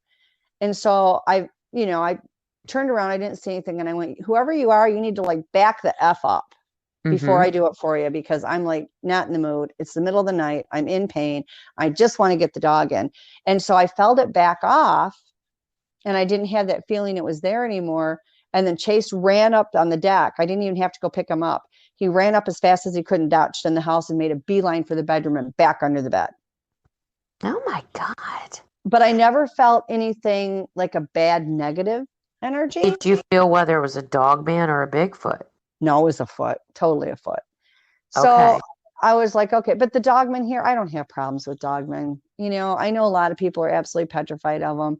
We've got the one that sits across from my driveway and stands guard, and he's just lovely. And then we have Nico, that was the baby about 4 years ago. He's probably huge now, but he's out there. I mean, we get him all the time. And the neighbor next door saw two dogmen go walking out of the woods across the road and There's walk a through the lot of people field. that live around him that, in fact, I was Never just have I had listening a to Vic Cundiff's latest show. He had a girl on named Robin, actually, which I'm not sure if it's her real name. I don't know if it's actually her real name, but she lives around them, and you should hear this stuff. I mean, they never harm them. They don't even hurt their kitten. Like, she has dogs. They had a Yeah, kitten that they I did play a with. show She for said, Vic Condiff. I've done two yeah, or I know three of you them. did. Yeah, I know you did. And he was actually supposed to be on my show, but I haven't contacted him lately because I ran into a scheduling issue and we just haven't connected again. But Yeah. he agreed to come on my show, which is Oh, really cute. good. I love Yeah. Vic. Very Well, germane. I actually he asked me, he's like, Tracy, I've never actually had experiences. And I said, I know, but I said, I think people just kind of want to know a little bit about you, like who you are. And I mean, maybe not Yeah. give too much I think he's pretty information, but secretive. I don't know. he Maybe is. not. He is, but I think, I said, I'm sure there's questions as something that you can reveal that would be interesting, Vic, and so we're just Oh, kind of he's like a something doll. like he is Yeah. a doll. And He I has know he been helps a lot of so, people, he you does. know. He's been so good to me and so kind to me. Mhm. I've got absolutely 100% nothing negative to say about Vic. I just think Yeah, he's a very nice person. he's just had Um, his show is one of my favorites. Like I yeah. actually Well, watch I other did. people's podcasts too, so I Yeah. or listen I to them. did the Bigfoot one, I did the Dogfoot one, and I did my paranormal experiences that he Hmm. started. So yeah, but Yeah, I I had a love hard Vic. time finding those. I was looking for. I have a terrible time finding those. I can't find it, Robin. What is going on with that? I I can't don't find the. understand it. I think because there's another show that's out that has the same title, and it's been on longer than his. Anytime I punch it in, I get that one. I don't ever get his, which Okay. is, but Yeah, but I and mean, I looked for but the description and like I yeah, can't find here's it. the thing with me and everybody. My dear friend Duke Sullivan gets so mad at me over this. I don't have time for me in my life, let alone listen to the podcast. And once I I do them, know. I don't even listen to my own. Yeah, I stopped listening to all. I used to listen to all of mine, and now I'm kind of like, yeah, I already did it. I don't really need to listen to it. So Well, here's you the want to edit it though, like you like to go back and edit it, but so I many times I don't because I feel like it's natural. I'm like, just let people hear well, what's going on, I you know? go on and I check to see because people make comments. Oh And I yeah. check to see if there's anybody that has a question that's posted or whatever. And Yeah. I feel like if somebody's going to take the time to listen to me talk, which I never could figure out why they do, but if they do, I just feel in my heart that if they are going to take that time, then they deserve the time for me to see if they've left a comment or Oh question, yeah. and I Oh try to yeah. answer. I don't always get it. I'm not going to lie, because life takes over and you get busy, but I do try to make an effort to go on there, and it may take me a while to get there, but I do try. Yeah, me too. So, I'm the same way. I try to get on there and check. And so, but yeah, that's how I know it's hard to find that one, because I had a heck of a time finding it myself. I can't. I've got to. I actually need to email. I was going to email Vic and see if I could maybe get him to just send it to me so I had it and I could subscribe to it and stuff. I You just know can't what? find I go on, how I get them? how. I simply go on Messenger and say, "Hey Vic, I need a link for the show." Okay. Yeah, that's what I need because I just love him. I really, really love that show. I love Sasquatch Chronicles is amazing. Sasquatch Chronicles is a good show. I don't now I'm not talking about these people personally because I don't know them on a personal level. You know, some people say, "Oh, that person's a jerk," like, and but I don't. I mean, I'm not talking about anything personal. I'm just talking about the show. Like I love, Yeah. I love Sasquatch Chronicles. I love Dogman Encounters is probably my favorite. And then I do listen to David Paulides because his stories are just fascinating. And there's a couple. Dixie Cryptid's pretty good. Although I don't know, I really loved when Cam did the show, and then he kind of switched over to having a helper, and she had a female voice, and I have a hard time making adjustments. Like if I get used to something a certain way, and like there's a person doing something, and I get used to their voice. I get really like, like I just have this traditional side of me where I'm like, okay, I just want to keep it that way. And then when they throw other people in there, I'm like, oh, come on, I want to hear Yeah. Kim. So, Yeah. but because you get Well, you I get don't. attached to the people, you really You do. do. But So it's yeah, I hard. don't know what was going on. We normally have a great deal of activity here.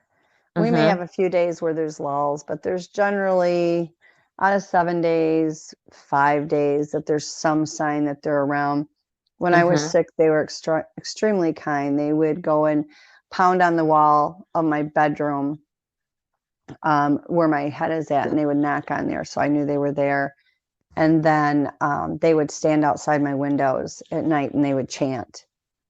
So I Oh, think they're Robin, trying, yeah, I think they're trying to help. So, healing. Oh, that yeah. almost And sounds Indian, doesn't it? well, they do a lot of Native American things. I mean, they really Right. are. A lot of their belief system is Native American. And Crazy. so they were very sweet and very kind. And the dogmen, when, they were more on guard and on point than they normally were because I was down for the count, which means everything Mhm. comes after me while it Well, we can. were all worried about you, Robin. I mean, Yeah, I appreciate guys, it. I know you were. it took weeks to get you to respond. Like I couldn't even, well, first I couldn't get you for a while. And then I was dealing with talking to Pat and I'm so close to you. I feel so bad for Pat because I'm not, I don't have the same relationship with Pat I do you, obviously. So it's kind of like, well, I just want to see if Yeah. Robin's okay, No, and and he was fine with that. yeah, I just I felt felt bad really bugging bad for him. him Like, because we do have a lot of animals yeah. that depend on our care. And he started out working and taking care of the animals and taking care of me. And then once I was Robin. diagnosed with COVID, he was out of work from that, but he couldn't go back after the 5-day restriction because I Mhm, was not capable of taking care of myself. And I wasn't going to let my daughter and my son-in-law are staying with us temporarily. mhm. And I was not going to let them near me because I didn't want to risk them getting sick. And I didn't want Pat to get sick, but I wasn't going to risk the kids or the grandkids. And so I was like in complete solitaire. And, the grandkids would come over and I never left my room. I made sure I wasn't exposing anybody to anything. And God love them, they're so sweet. They would stand outside my window and I would make sure my window was closed. And this was after I'd gotten to the point, this is after 5 weeks of not being able to lift my head up. Mhm. I got to where I could sit up in bed and they would come and wave at me outside my window and blow me kisses, which was really sweet. So let But me interrupt you for a quick second. Pat never got it, did he? no, I can't no. believe that. But Pat is on blood thinners. And one of the Oh, major problems with COVID is it thickens the blood. And with a you lot should of start people taking turmeric, Robin. You oh, should I start taking tried. fish krill oil and or I have cod liver turmeric oil. because You I need to start started, taking turmeric and cod liver oil. no, I'm on the turmeric. I take that and I take aspirin. And when you have COVID, Oh, okay. you're supposed to take that for 6 weeks after. So Okay. I'm on it, but he's on actual blood thinners. And I think that had a lot to do with it. I think that's what, Oh. Or he could have gotten it and been asymptomatic, yeah. not But shown any he got signs at tested all. when I tested positive, he went and got tested and his was negative. They might have And gotten it after. I mean, you never yeah, know. It's a interesting, lot of it you don't know. It's all a you know. guessing game. But so the Foots would stand out there and they would chant at night. And I would, after they did that, I always felt better. Mm-hmm. But then it would be a day and a half, and I'd crash. And as I got better, that I would go 2 steps forward, I'd go 1 step back, 2 steps forward, 1 step back. And I'm still doing that now. Although now I can go 4 steps forward and 1 step back. So it's still pretty, it takes not a lot to wipe me out. Mm-hmm. But I felt bad for Pat because he was like trying to do everything. And then when he was out of work because of me and having to take care of me, he's running the house and he was exhausted. He was absolutely exhausted. The work just for the animals alone is enough to bury somebody. Yeah. You know, I don't and know how you do that we're stuff. going, well, we're going, my son-in-law, God bless his heart and soul, and my daughter are going to be taking care of said animals because the 16th of April, Pat and I are speaking at a conference in Clayton, Georgia. We're going to go the night before, and then we'll be there on the 16th. We'll drive back that night just because of the animals. But on Wednesday, the next Wednesday, we fly out to Nebraska, and I will be speaking at the Nebraska Bigfoot Conference, as well as my wife. So that'll be fun. We're excited. And then Pat they're opening a garden there, is handicap accessible, which is really cool. And Pat will be opening the veterans portion of it. Okay. Since he's a veteran. So yeah. But I mean, that's really cool. Yeah, it's just one of those things that we love our babies beyond distraction. The dogs, we've got the pigs, we've got a guinea pig. What we got because so we took in him. I have a very large sulcata tortoise that she's only a few years old, but she's already bigger than a dinner plate. She weighs a ton. Mm-hmm. And then we have a cockatiel. So there, and then that's just, the basis. And then we have 5 inside cats. And then I have 2 cages that are quite large outside because that group of cats do not behave very well inside the house. They tend to be a little pain in the tushies, but I have Savannah cats, which are mine are F7. So they have a background in genetics of a West African serval, but they were crossed with the Maine Coon. So they're not F1s, they're called F7 descendants. So I have one cage that I have my 3, they look like giant black panthers. They're bigger than a house cat, but they're not like panther size. And they're there. And then the other cage, I have my neutered boys that are just regular house cats and my Savannah girls. And then I have one girl in there that somebody just felt, didn't deserve to have a home and dumped her off. And she showed up one day very hungry. So she's in there. So then we have those outside cats to take care of. So, yeah. I asked you a question earlier and I don't think you heard me. So I want to ask, I think sometimes we get glitched out on this thing. It kind of shuts one of us down when we're talking. There's a man named Erwin Saunders. Okay. He's on YouTube. I want you to very, very much start watching his videos, and I want you to tell me what you think. Okay. If you have a chance, I'll send you a couple links of it. He actually, please do. I believe he lives over in Ireland or maybe Scotland. I'm not sure. I can't remember offhand. He goes out in search of the Fae and of little people and stuff like that. He has actual footage of what he calls the fairies. And I don't know if this stuff is real or not. It looks real.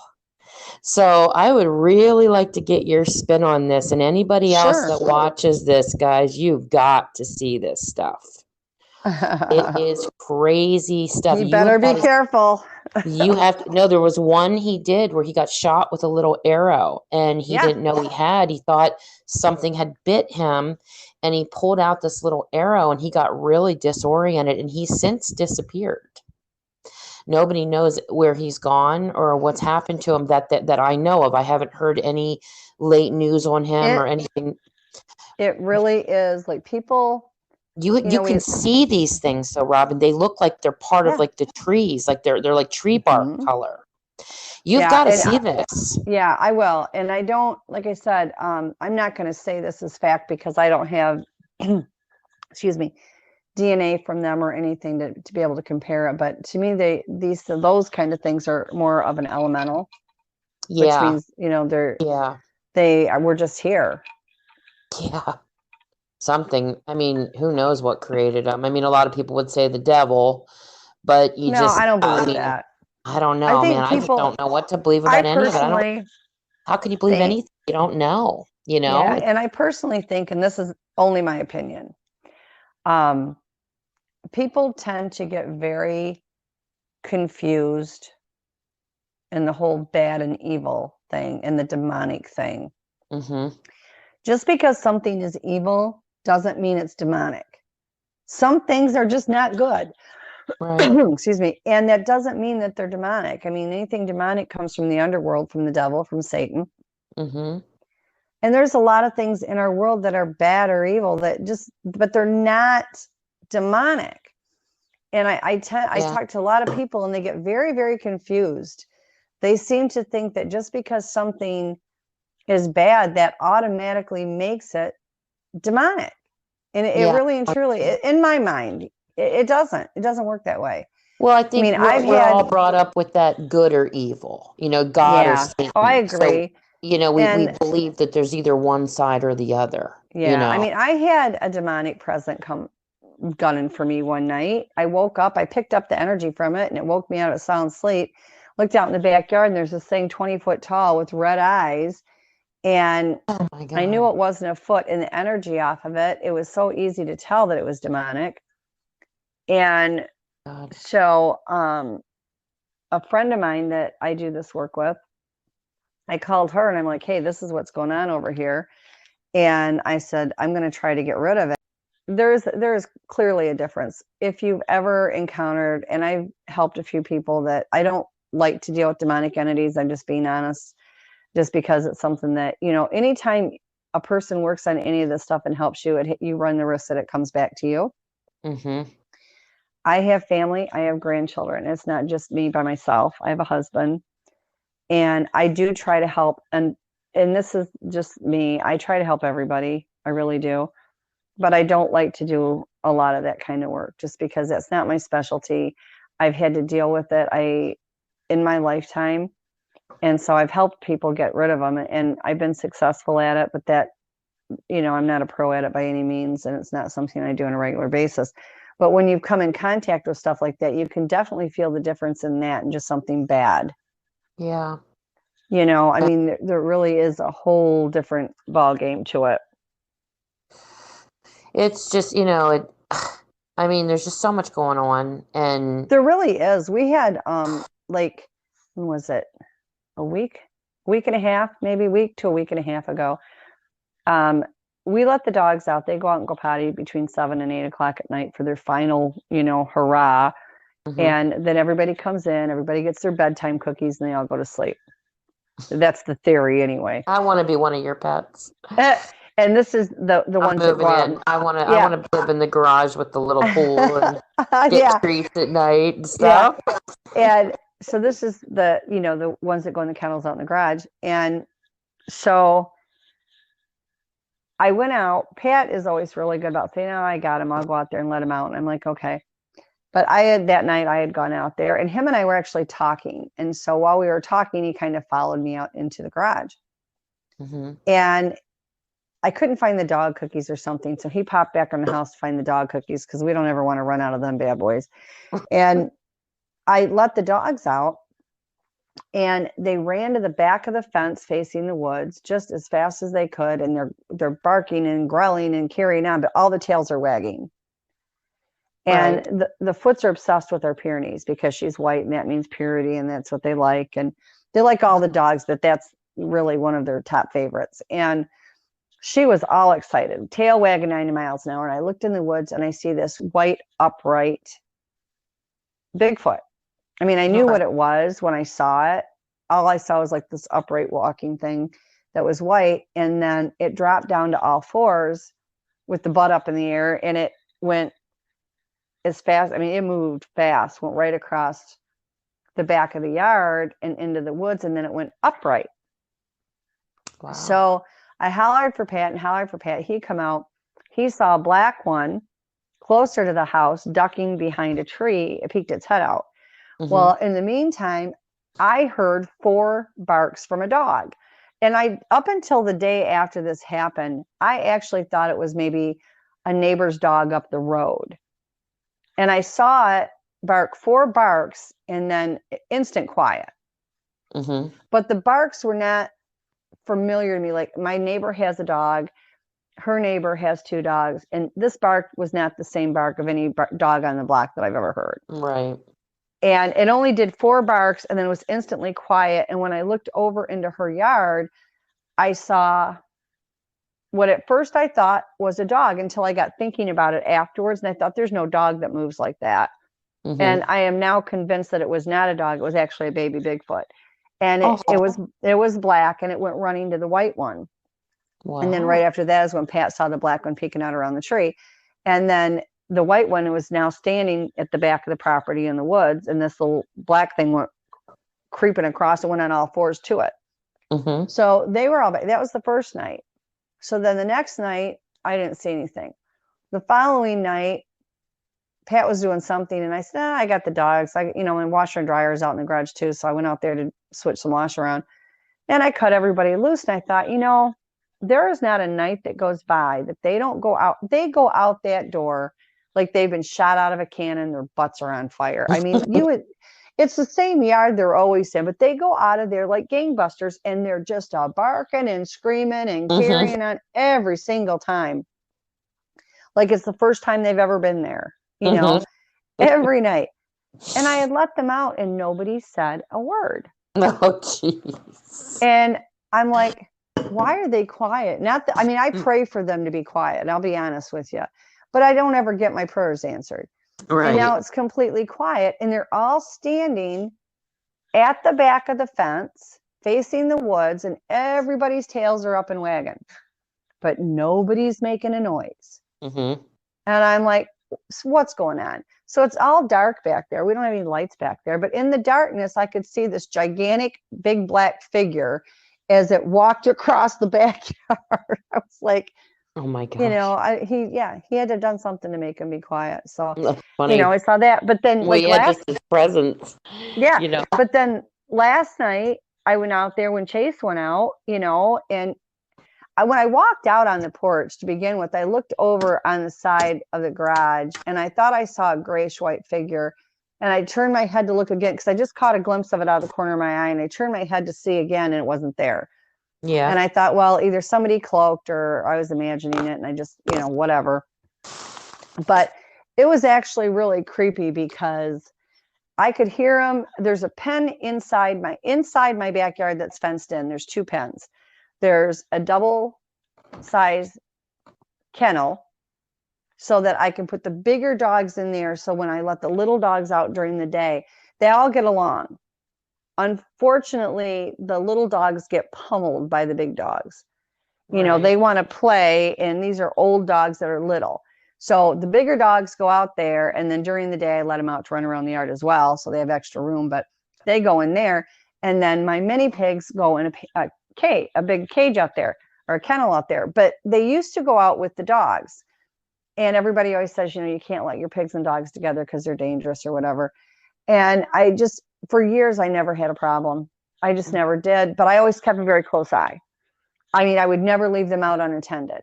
Right. And so we got this rescue puppy in, and she was absolutely beautiful. And I just loved her. And I really was going to keep her. Her name was Cassidy.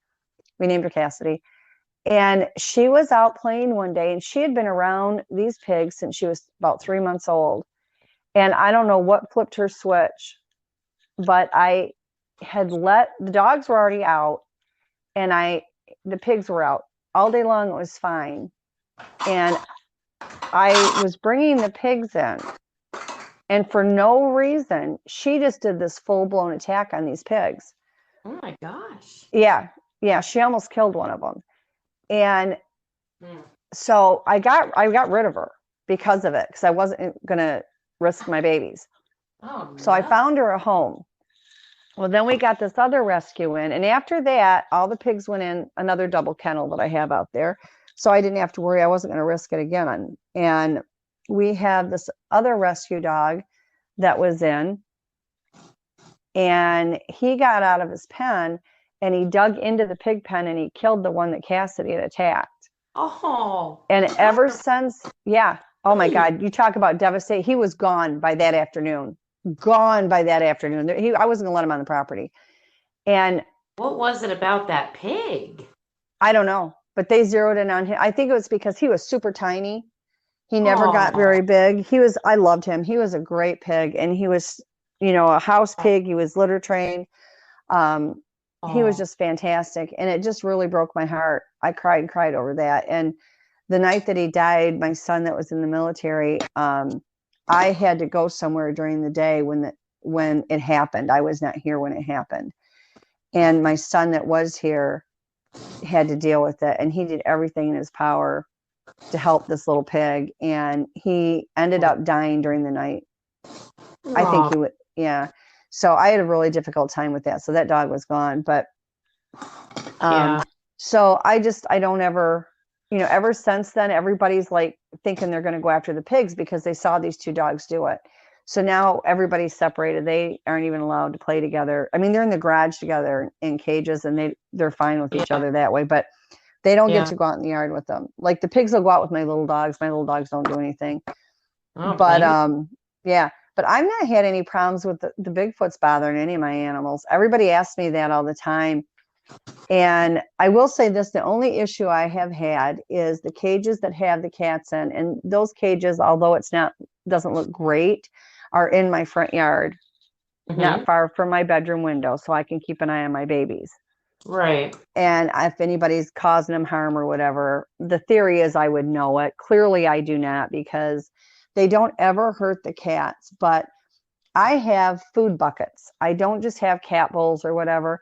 I have buckets, and I keep it filled 24/7 so they can eat whenever they want, because they're cats. They're not like a dog. They're not just going to go and eat their bowl down. They like to, nibble. So I have these huge buckets that I keep in there filled with cat food at all times. And I have it in part of where their sleeping house is, so that way it doesn't get rained on. And I will go out there, and this huge bucket that should have fed them for almost a week is gone within 12 hours. And pine cones are placed in the bucket. Yeah, I know. I love that. Yeah. But I'm like, what is that going to help me? I know. But people need to realize is these cages, pine cones can't get in because there's tops on them. Yeah. And they're not a regular dog kennel. They're retriever dog kennels, which means they're welded wire, and the opening is much, much smaller than a chain link kennel. You can't get a pine cone through it. Oh my gosh. And the only way it could do it is if it went in sideways, but it won't fit in even sideways. Right. And these are not only in the pen, they are in the buckets. Oh, so I don't know if the gift of pine cone is supposed to feed the cats. I don't know. But it happens an awful lot, and it seems to happen in both the cat cages. So whoever's taking it, thanks for the pine cones. I know. But, I love that. But they've not let. Yeah, they haven't let any of the cats out, and they haven't hurt them in any way, shape, or form. Yeah. They just fill their bucket with pine cones. I mean, it's the craziest thing ever. Funny. Yeah, and they've never bothered the pigs. Now, my pigs don't stay out all night long. They are only. I hear of a lot of Bigfoots taking pigs and eating them. Yeah, I have heard of that as well. But they have not, I know they go in the garage to play with the animals. That we've got, so many things that have been moved around, and now obviously garage door damage. But they have never hurt any of my animals. The only time I ever experienced anything similar to that years ago, and I mean years ago, this was like in the 80s, I had chickens. And for the longest time, I thought, what's wrong with my chickens? They refused to lay eggs because all the eggs were gone. And then I found out they were laying eggs, and the eggs were being taken. And once I said, just leave me some, that's all I asked. They started leaving me some, and it was okay. Oh, And then, yeah. And then, nice of 'em. yeah, that was nice. They were good. I love And all the thievery that takes place in their world. but it is. But they also do what they call a barter system, where if they leave you something, or if you give them something, they leave you something. And they've done that with me my whole life. Yeah, I know. I But they will. do like pine cones and rocks and stuff. Yeah. Oh, you want to hear what else I will take the pine cones and the rocks, because here's the thing. Years ago, when I was living in Michigan, I had what I called the feeding station. For anybody out there, it is not recommended that you feed your Bigfoot all the time, because they get it. No. I mean, it's one thing to leave a bag of apples here and there, whatever, but you're never going to feed enough to take care of the whole clan. And some clans will get very mad when you stop. I, however, was by myself. I wasn't on Facebook. I didn't know anybody that had them around. And so I was kind of winging it my own way. And I was putting food out for them every night. Like, I was spending $150 to $200 a week. Oh, Robin. Oh my gosh. Putting food out. And I was very fortunate. My group, if I forgot a night or whatever, they never got violent. They didn't. I had one night where I fed them late, because they like consistency, so they know what you're doing and where you're doing and how you're doing it. They won't give you that back, but you're supposed to do that for them. Yeah. And so I was late. I got hung up at a church event, and I came home, and I had buckets that were hanging on the trees. And when I came, and they were on snaps. And when I came home, they had unsnapped the buckets and put them on my porch and put them upside down. Like, you dumbass, what did you forget? So, and they were What did you hollering. feed them, though? What were you feeding them? They had dinner scraps, they had vegetables, they had fruits, they had a little bit of dog food, because they were always stealing the dog food from the other dogs. And I had That's funny they eat dog food. yeah. When it was the holidays on Thanksgiving, I made 2 turkeys, one for them, one for me. If it was a ham, it was a ham for us, a ham for them. So, I mean, they ate very well. But my group was one of these groups that you literally could do anything. They were just very, very kind. And so I never had any aggression. I had one of them yell at me because the food was late, but he was like, the only reason he yelled was because when I would go out, I'd whistle, and then they would come in to get the food. And it was like, I didn't get home till 10:30, and I usually fed them between 5:30 and 6. Right. And that's when I came home, and the buckets were on the porch, and I went, oh crap. So I drove the car up to the deck, and I told my kids, get out and go in the house, because I thought, I don't know what they're going to be like. I don't want my kids walking into the house. And they didn't do anything. Right. So I took the food out there, and I whistled to them. And one of the adolescents he was far away, wasn't near the house, was yelling as loud as he could. So he was probably letting everybody else know.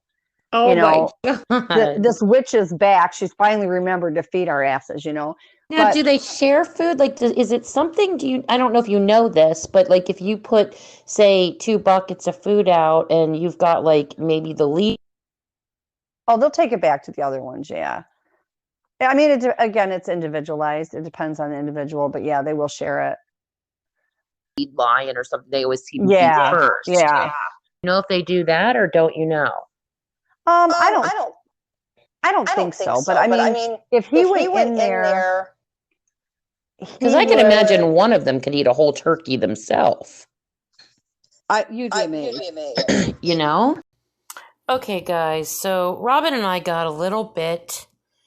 A lot of glitches going on. I don't know what was going on with this recording, but we had a lot of stuff going on here. We had some it sounded like little aliens were coming in to the recording, talking over us, that were talking about music, and like little tiny voices that sounded like they were like little people type voices. Not to say that's what they were, but they were like little munchkin sounding voices, and they were saying things that we weren't talking about. So it was pretty weird.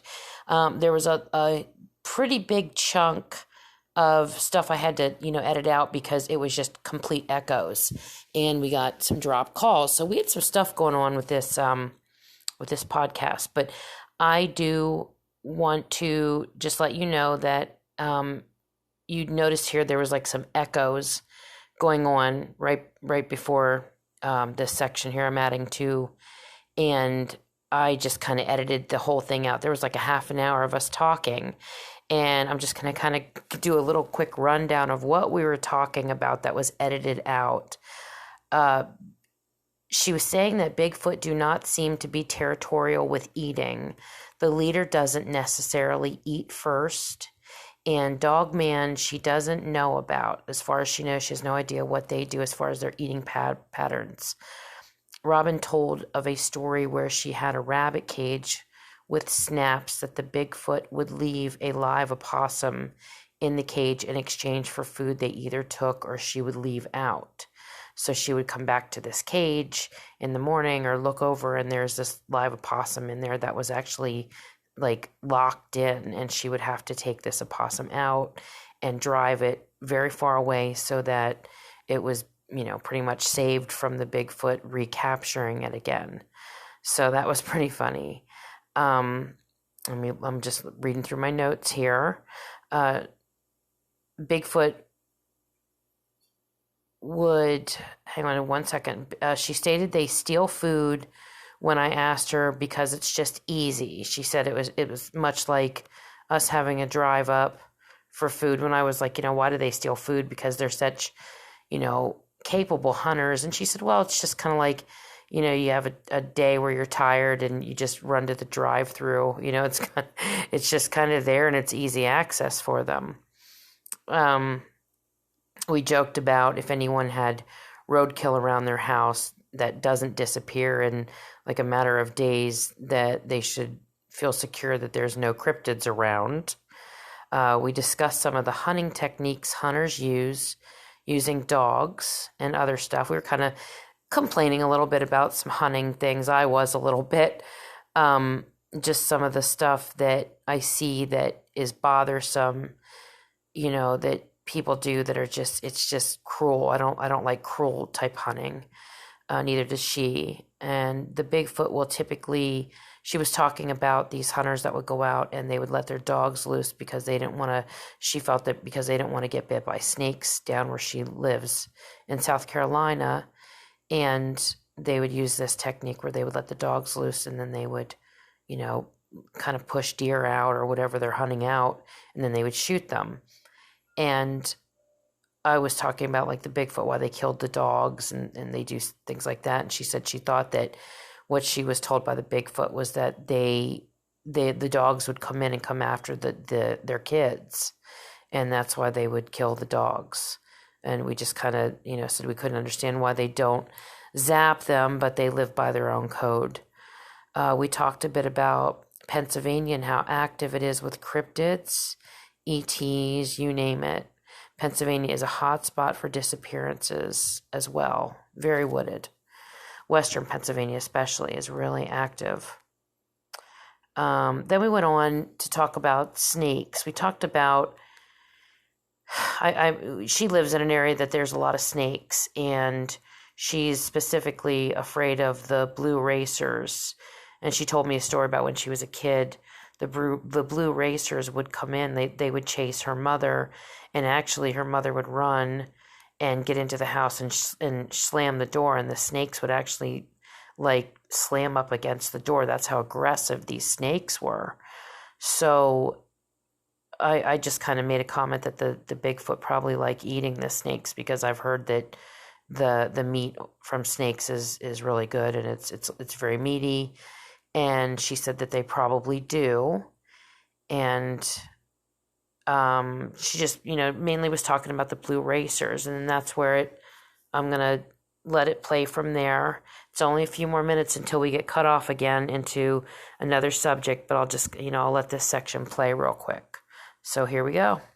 The king snakes will kill the venomous snakes. They don't tolerate them. But here, well, like the one place in Michigan, I was worried about the blue racers, and I told the Foots, I said, please keep them off the property because I don't want the kids getting bit.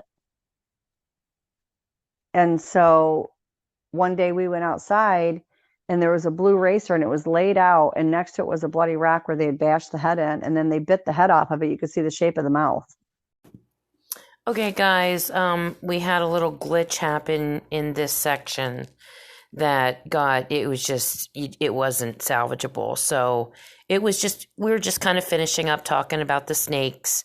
Wasn't anything, outstanding. So you didn't miss anything, I promise. And then we went into going back into talking about the pixie hunter over in Ireland or Scotland, that Erwin Saunders guy. So we'll continue with that. Hello. I am here. Sorry, we got disconnected. Yeah. I think I hit a button. I was plugging my charger in, and I think I might have hit something. So I think it was my fault. But what were you saying? You were just looking up Erwin Saunders. You said that he disappeared. Yeah, it said that he disappeared, and it looks like there was a 2-minute clip that came back, and so he might be coming back, but nobody knows. Oh, okay. And then it shows a picture of him it shows the arrow that they shot him with. Okay. Well, when you're looking at his videos, you can even, when you start to play them, you can even just fast forward him, because he does a lot of sitting around. He'll sit there for quite a while until he spots, or like one of them shows up, and then, so you can kind of fast forward it, like scroll it forward until you kind of see where it's looking at these little brown, like bark colored people, or like they look like stone, and you kind of see it. They almost look, what they look like? They look like Dobby from Harry Potter. Yeah.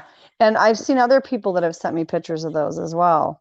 They look like Dobby, and it's odd that they actually used a creature that, I always think of that predictive programming, or them just kind of indirectly letting us know what's out there through movies, and that this is what it kind of reminds you of that. But it looks like Dobby, although I don't know if they have pointy noses, but they have the exact same. The ones that I've seen people show me pictures of, that's what they look like. Yeah. They look like Dobby, and I don't know what they're called. I don't know if they're the fairy or the fae. He calls them the fae. He says they're fairies or fae. And yeah, he's got listed as a pixie now. A pixie, yeah, that's it. That's pixie. You're right. It's pixie. I'm sorry. Because I know the one girl, I was listening to the story about the one girl. I think she was over in England, that she was sitting out in her garden, and she said these 3 little green men showed up and took her to this castle in the sky. Yeah. And they came back and took her back for like a year, and they thought her dad had done something to her. They were getting ready to arrest him.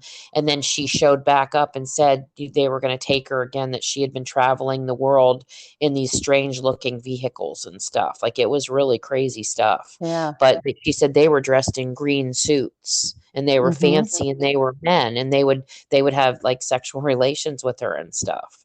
Oh, wow. So, yeah, it was really wild. It's really interesting. It is just, it makes, well, what, the thing that I would like to know is, why do they pick certain people?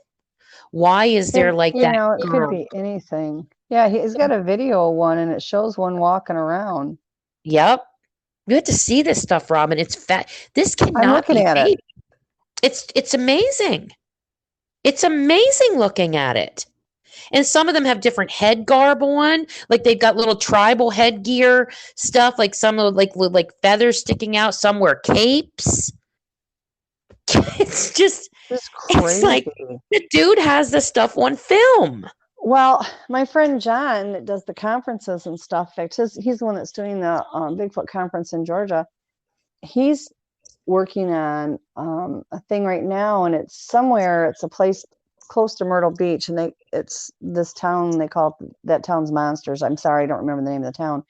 But they claim that they're hairy like the Bigfoot, but at the same time, they're wearing these weird outfits, and they've all wore these weird outfits. And I'm like, yeah, but those little creatures aren't hairy. Yeah. Then they have to be different entities. They've got to be either that, or they're just different. They look different. Well, I told him he's going to be talking to them, and they're going to, he's taken an artist with him, and they're going to draw pictures of them. And the thing of it is it's not that I don't think that the Bigfoot would wear the clothes, because, multiple times they'll still close off clotheslines or whatever. They don't Yeah. normally fit. Janice Carter was one that said that, her grandmother didn't like the fact that Fox, the adult male that would frequent their property, would walk around and, he was all hanging out, so to speak. And so her grandfather bought, went to the big and tall shop and bought, I think, overalls or something. I don't remember what it was. And for him to wear, which he didn't like to wear. And he had a shirt at one point, but it got tattered as he grew. But there was a female there that would steal things off the line. I don't know that she ever wore them, but she would take them. They stole a ton of baby clothes out of our garage. Tons of baby clothes out of our garage. It would never have fit any of the kids, I'm sure. But my daughter-in-law had brought them over in these big bags. And I told her when she brought them, I said, the mice are going to get in there and that's going to be the end of the clothes. And she had said, well, I'll bring over totes and put them in there, but she never did. But they took them out of the garage. And the only reason why I knew it was them was because I found the bag ripped open and shredded out in our woods. And like 99.9% of the clothes were out of it. And what they ever did with them, I don't know. I have no idea. Yep. They could have used them to put on the, in the bed or whatever. I literally have no idea. I know one person had given the one a comforter and a pillow, and the one younger one, I think, carried it with her forever. Like she always had it. We put blankets out for them, and it was hit and miss when they took them. They did take a few. You would think they would love that. I know. And I think that they do, but I think it comes down to, it's funny. They're allowed to take the food and stuff. They're actually not even supposed to be doing that. I mean, it depends on how lenient the Klan is, whether or not they're even going to let them take the food. But, taking food might be one thing, but then taking something like that might be another. I think it just comes down to the individual and the clans. Like I said, they took a few of the blankets. We didn't have issues, but they didn't take all of them. I can't believe we're dealing with entities that are this powerful and this intelligent. The intelligence level. Intelligent, that have these ability. I mean, how in the world? It's just, my God. I mean, even the little ones have got abilities, and I'm talking about the little pixies that the guy. Oh, they're powerful. Like powerful. That's what I said in my one podcast with Darren. I said the world we live in is not what we've been taught. This is a completely supernatural realm. Our God always has been.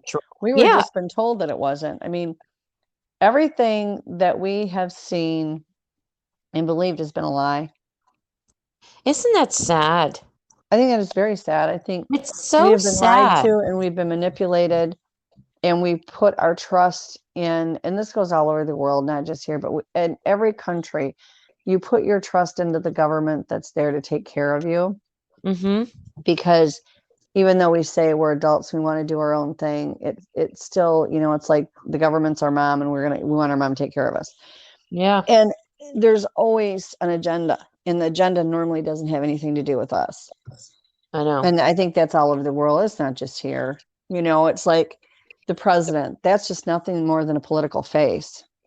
Because it's exactly what it is. And that's why people buy into all this hatred over who gets voted in. I'm like, this has nothing to do with it. No. And the thing is that that's not even, as far as I'm concerned, the true government. I mean, the shadow government is what's pulling all the strings. Exactly. That's all just a front. That's all it is. It's just a front. And I think it's just really sad, because I think we all went into this government thing believing that, our government protects us and our government takes care of us.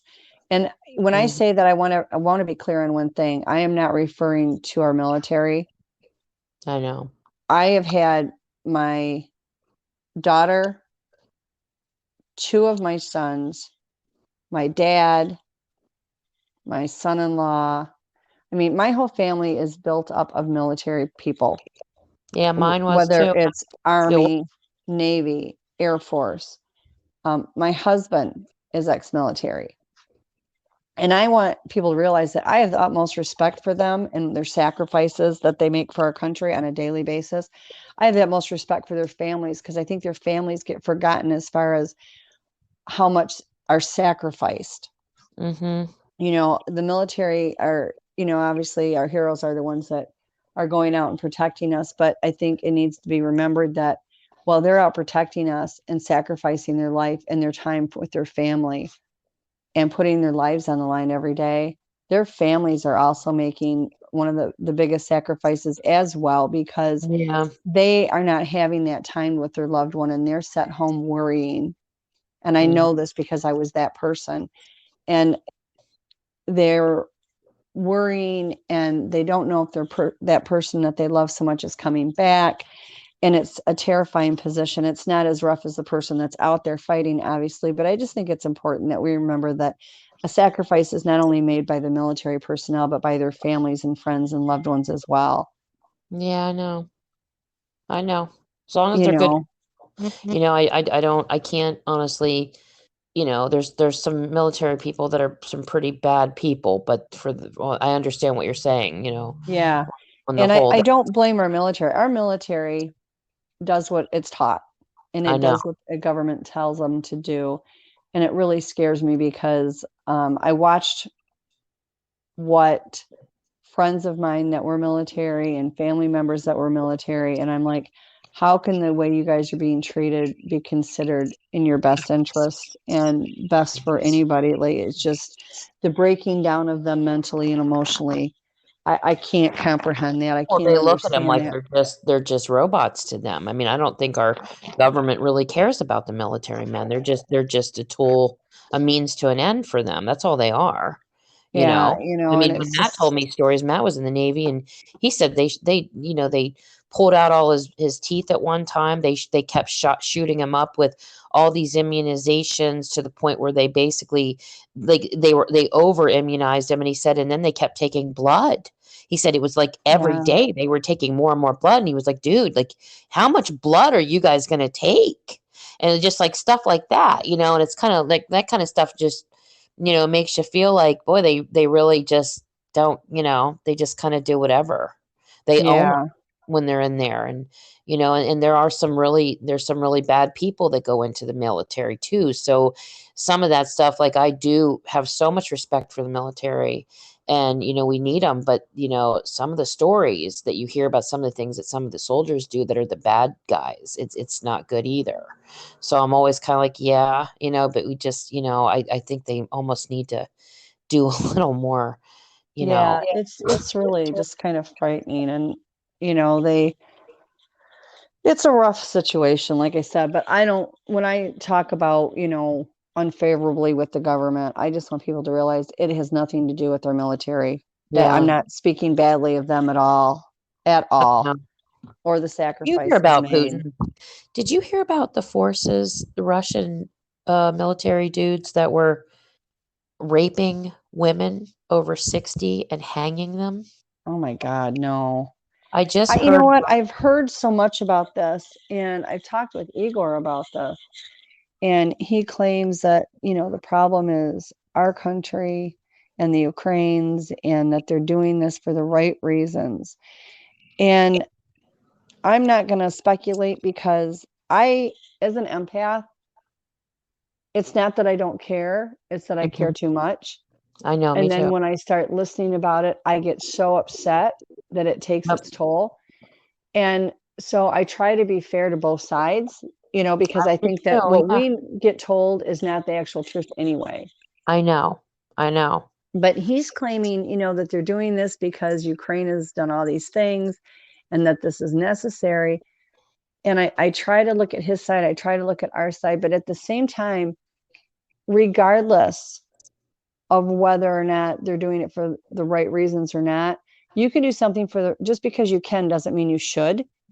And Well, when you get talking innocent about a people, situation like what you're talking about, and they're blowing up, if there's any truth movie in it, theaters and stuff, yeah. as a very good friend pointed out, and she's in a journalist, and she pointed out that, what we're told via the media is not necessarily the way it is. There's partial truths in there. And I believe that to be true. So I try to not be too judgmental, but if I there's know. any truth in what I've seen, this is horrific. And then, they got into that Chernobyl or whatever they call it, that power plant in there. And now they're in there and they've shut down the grid on several things. That can be a disaster. That can be a global disaster. I know. Like, I don't understand, if they're trying to do something so good and they're trying to do something right, then what is that? What is going on with that? And then I hear what you're telling me, and I'm thinking, you tell me how that's good. How is that helping? How is that benefiting? Right. There was pictures of what was supposedly Well, that's what I was talking about. Yeah. I was talking about the soldiers, as long as they're good people, then I respect the military. But if you get into these kind of stories where but then again, they're being told what to do, right, by but still, them, and it's just really, it's really sad. I just am a person that, and I know this isn't anything that's possible, but when you get to the point where people are dying, which is what war is all about. I mean, realistically, but I don't understand, when it comes to people dying, how that's considered good in any way. No, because they're not targeting the politicians that are the ones they have a problem with. They're targeting the innocent people. Yeah. And so I have a big problem with that. And I know that, at some point in time, you have to take a stand and you fight for, what's right. And I get all that. I'm not stupid and I don't live in a fairy tale land, but it's just heartbreaking to me when any lives are lost. And what I had seen where they had bombed in Ukraine, a maternity ward and a children's hospital. I don't know if that's true. That could have been false media. I don't know. I'm not there. I don't know. But if there's any truth to that, then don't tell me how good anybody is and how they're doing what's necessary, because you tell me why killing a mother giving birth and children is supposed to be to help. And then they call it the spoils of war, or the it's the casualties of war and stuff like that. And I'm like, dude, this is the stuff that, when you honor the militaries that you have and stuff, you got to take into account that there are some really bad people in there. That would do horrendous acts to people just because they can. Yeah. Because they have that power. And that's the stuff where, the people that are in charge of, these soldiers need to start really kind of seeing what the soldiers are made of and getting the ones the hell out of there that have that in them. It's just some of a sad situation. The whole thing is heartbreaking to me. I listen to what Igor says, and I know that he believes what he says, and I'm not saying he's wrong. So right. I please don't take it as that. Yeah. Because I don't know. I wish I had the answers, but just going by what the media says clearly is not the way to go, because we don't know the whole story. So, and I always think that too, whenever I'm reading stories about it, and you're trying to, like, you hear a lot about Putin being insane, like he might be losing his mind. He's had, cancer. He might be getting Alzheimer's, like all this stuff. And I'm like, but this is the media telling us this. We don't really know what the full story is, Right. But I'm just, I mean, the nuclear plants and stuff like that. I mean, we got a problem. Well, years ago, and I don't know the year that it happened in, and it's really irrelevant anyway, but at one point in time, a nuclear weapon was set to go off, and the ET stopped it. And I don't know that a lot of people know that they actually have intervened multiple times. But we're going to get to the point where they're just going to say, if you guys are so stupid, do what you're going to do. Do it. Yeah. You know what I'm saying? Right now, the amount of UFOs, whether it's coming from the sky, coming from the water and the oceans, whatever, because there's underground UFO bases, right, is at an all-time high. And I think people are seeing it more and more and more. Certainly, I mean, I've always had UFOs around me, and we've talked about this. My first abduction, I remember, was 4. I was age 4. And at that time, they told me they had already had me there before. And it's continued through my entire life. And some I remember, some I don't. So I've always had the UFOs come down. I mean, I've been out in my yard on the phone, had one land in my yard, and then I wake up and it's not even wake up, but then the next thing you know, it's an hour and 45 minutes later of our time, which is not their time, our time. So something happened. Yeah. And so I've had that happen on multiple occasions. But right now, it is actually batshit crazy with these damn UFOs. Now, I sent you the UFO pictures. Yes. And the video. Yeah. And that was here, but we have it's gotten really to the point where That's it's out up of on my control. Facebook page too, guys. I don't get on Facebook a lot, but I do have the In the Dark Facebook page is up there, and that has the pictures and the video of that. So that's And some really good MUFON footage. investigated it. That's good footage. Yeah, my son-in-law took it from our house here. He was on the front porch when he took it. Mhm. Unbeknownst to me, he turned it into MUFON, Awesome. which he was well intended. I would not have done that, but that was, that's okay. Yeah. And they came back and said it was a class 1 sighting, that it was definitely not terrestrial, meaning the only other option is extraterrestrial. Right. So, Right. but we keep getting these white discs. They're like a glowing white disc, and they come right across the tree line, across the street from here. And they're just going like hell bent for election all the way down the road. Mm-hmm. Pat saw it the first time. And when he saw it, I was still sick and I was laying in bed, and it was dark out. And I Mm-hmm. remember a flash of light coming in through the windows. And then he came in and he said, "Did you see that? Did you see that?" And I'm like, "No, I just out of the corner of my eye, I saw a flash of white or light." And then like a week or so later, I saw it. And it's happened quite frequently. Like it's really getting just ridiculous. It's like, That's crazy. oh, it is. And the one time I was out parked at the end of my driveway, Janice Carter and Igor Borstev were on their way here. It was the first time they had come here, and they were lost.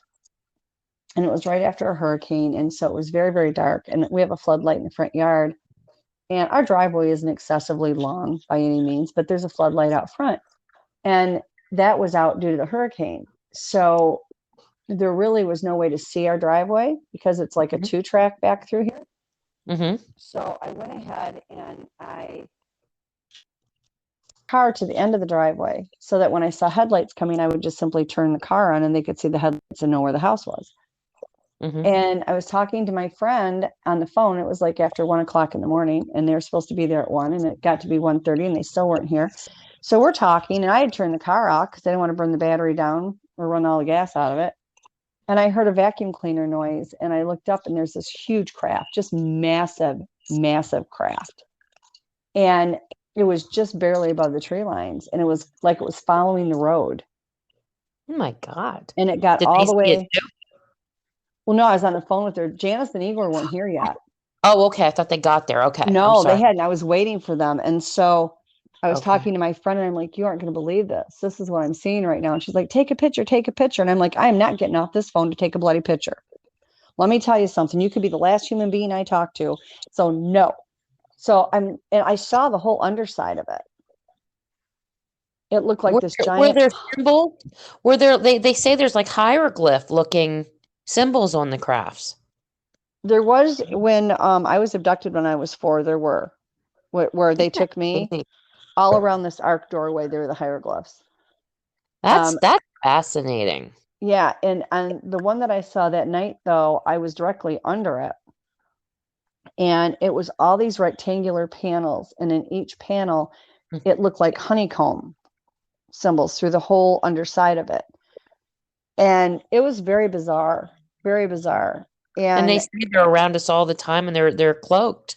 well, this one did because I didn't know what to do, and I Mm-hmm. was concerned because like the tip of it was above the car. I wasn't directly under it, but I was under it. And I could see all these panels and everything, and nothing looked like it had a screw or was welded together. It just looked like one big piece, but it was all these rectangular shapes with these honeycomb patterns in it. And I thought, what am I going to do? What am I going to do? And so I didn't know what to do. So I turned the car lights on and started the car. When I did, that sucker cloaked in a heartbeat, and you never saw it leave. You never saw it go anywhere. It cloaked. I mean, in the blink of an eye, it wasn't there. Right. Right. And the thing that when I could see it, that I was trying to look at it to study it as much as I possibly could, so I would know what I was seeing. The thing I noticed was you never saw any way that it was kept afloat. You never saw like a chemtrail. You never saw even what would be like, how if you see gas or whatever, and it looks like it's wavy, but you can see through it. Yeah. Nothing. You never saw anything. It was just there. The technology is just insane. Mm-hmm. Like, how do these beings, how are they doing this stuff? They are just Like, so far ahead of us. I It's mean, well, either that or they're just supernatural. yeah, I mean, I still feel that they're part fallen, like they're part of the angel realm. I still feel like I know what I heard God say to me, and he told me that this is, that there's a link between them and the fallen angels or the watchers. It wasn't the fallen angels, it was the watchers. It was the ones that came after the fallen angels. And yeah, that's what I got from him. Now I could be wrong. I mean, I'm not an expert, and I'm yeah. definitely I not the don't know. Like I but said, I know I have a couple of friends fallen angels as well, but then that doesn't explain the good ones because there are some that are actually really but good. like you say, there everything has the ability to Be good choose and right or bad. wrong. Everything Yeah. has free will. I mean, look at these creations that God created that were supposed to be good that turned bad. So if Right. something created by the watchers, and the watchers were good, the only problem with the watchers was that they wanted something for themselves. They wanted to have a wife and a family and stuff. They really didn't do anything that was so horrible. But then what happened was when they fell in love with human women, they started doing things that what happened was they revealed secrets from heaven that they weren't supposed to tell mankind. And they Yeah. did that because the women were bargaining with them. They said that they would marry them if they told them this, if they told them that, if they Yeah. told them secrets. So they became so enamored with the women, and that was their downfall. But it wasn't that they were bad. They wanted something for themselves other than to, in a sense, be a to God. you Yeah. know I, I just feel that they created beings that for whatever reason, and I'm not even saying that they created it because it's a bad thing. I don't really know why, but I'm not. I mean, I just don't know. It's such a like you said, like we're just we're so in the dark with this stuff, and it's Yeah. And the more we think we know, the less we actually do. yeah, exactly. We have our theories, and that's what I said when we were talking earlier. That you have two people that come away from an experience with completely different thoughts, and what I go on is it's a feeling, and it's like in the center of my core. That's where my empath side is, and my feeling is. It's something I feel inside. It's not. I don't judge things with my mind. I do it with my core. Yeah. There's a feeling, and that's how Yeah. I go. I do the same thing. Yeah. Yeah, and that's what, and now I hear God, I hear him say stuff to me, but I'm trying to figure out how it all fits because it's not like he doesn't just lay out the whole plan or the Oh whole, no. No. the whole Not at diagram of all. what happened. He just kind of But tells you things, my and then you're theory like, is I don't think we're supposed to know it all. we I aren't. I really know. don't. I I know. think that we are so much damage to ourselves as it is Yeah. that my feeling is that if we did know it all, we'd just destroy more, whether it's Oh, us or yeah. them or whatever.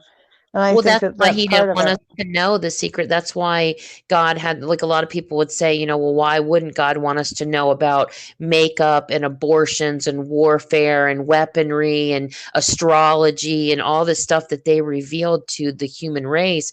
It was because he knew that we would do nothing but create destruction from it. Hmm. So the more you give us, the more power we have, the more destructive it seems to be. Oh, we And are. he knows our nature, just like the killing, like we were talking about hunting and stuff, and not to offend people because I don't want to do that. But it's like anytime you give a human any kind of a right over something else, we were supposed to be the overseers and the caretakers of the world, of nature. And it's just every turn you get with a human being, it's nothing but not nothing, but there's a lot of good in human beings too. But Yeah. there's just so much corruption and so much evil that comes out of mankind Oh, that yeah. it's mind-boggling. And it's hard to believe that God, and I just, I joke with God sometimes. I said, you need to stop creating because everything you create seems like it turns on you. Yeah. Not everything, but a lot of stuff is going wrong here, Lord. Yeah. So I just kind of joke around about it, but I mean, I'm serious. It's like this is just I don't know. But I do believe that, like you said, I think there's good and bad in everything. Yeah. So I don't Yeah. know. It's enough to drive you up a wall trying to think about it. It's so big. It's so it's just so epic. Like the whole thought of everything that's going on and trying to wrap your mind around it. It's just mind bending, and it's hard to think about it too much because you feel Yeah. like you go out of your mind. So and that's No, why we do it's terrible. we do these podcasts so we can pass along all of our torture and the way we think onto somebody else. Yeah, exactly. And they're We want probably to laughing at us. sure, that we want you But to see it from our point of view, not just your own. And then you can sit around with your torturous thoughts and wonderings and trying to figure out something you'll never ever have the answers for. yep. But yeah, it's definitely But been a wild ride and it seems to be picking up gear. I never know what we're going to see here next. It really is like I that know. there. I mean, I have you at sometime speed and dial in case, you have something that happens next. yeah, that's about it too. It literally goes all over the map. Mm-hmm. I know. I don't know what's going to walk through the yard next. It's like I got a picture of Lizard Man. How many people get a picture of Lizard Man? That's amazing. And I have it. He's from the chest up. He's standing back in the bushes. Never in my Mhm. wildest imagination did I think that was going to happen. And Now, is that a reptilian or is that different than a lizard man? I'm going to be honest with you. I think they look like the same, but Yeah. I just don't know. I don't think there's any way to know. This is it's crazy, Robin. I can't even, there are days I just have to shut my mind off because I'm like, I can't even think about this right Well, now. Like, Pat and I were watching a show last night, and it was talking about the reptoids, and hmm people are encountering them out in the woods, like literally yeah, encountering them out in the woods. They are out, walking through the woods thinking everything is fine, and there's this reptoid there, yeah, and I think that has a lot to do with a lot of the missing people. I think, the Foots obviously are involved to some degree, and so are the Dogmen. And there's a lot of other things, mhm, that are out there that people don't even realize. And I think that that has a lot to do with it. But at the same right, time, we can't ignore the fact that those things are out there and not everything is done by the Bigfoot, not everything is done by the well, Dogmen. And quite honestly, those are two of the lesser things that you can see out there that could do harm to well, you. they're the bears of the community. They're the ones, how bears get blamed for everything that goes Yep. wrong in the woods. The Bigfoot and the Dogman in the cryptid world, or it's always a Bigfoot or a Dogman that must have done it. Yeah. And there's like multitudes of other of entities out there, and they never even think about that stuff because it's Yeah. not something people really focus on talking about, you know. Exactly. But I mean, I think a lot of the stuff too is people are walking through portals, don't you? Oh, yeah. Yeah. I mean, there's portals out there and you don't know they're there until you've gone into them. A friend of mine had gone with a friend to a Native American powwow and there was one and they didn't know it. She put her hand in it and I guess her hand has completely disappeared Oh my and she pulled it back and her hand was there again. oh my God, Robin. So you just don't know what's out there for heaven's sakes. I mean, it's a crazy world. We don't have any clue really Yeah, what all's out there. I know. I The get portal asked a lot. People ask me, do I think Bigfoot took this one or this one or this one? And I'm like, that's the less of the things you got to worry about. Do I think they take yeah, some? Yes, I know for a fact they take some, yeah, yeah. I'm sure they do but too. I'm sure the bad ones do. it doesn't mean that they're doing all of it. Oh, definitely not.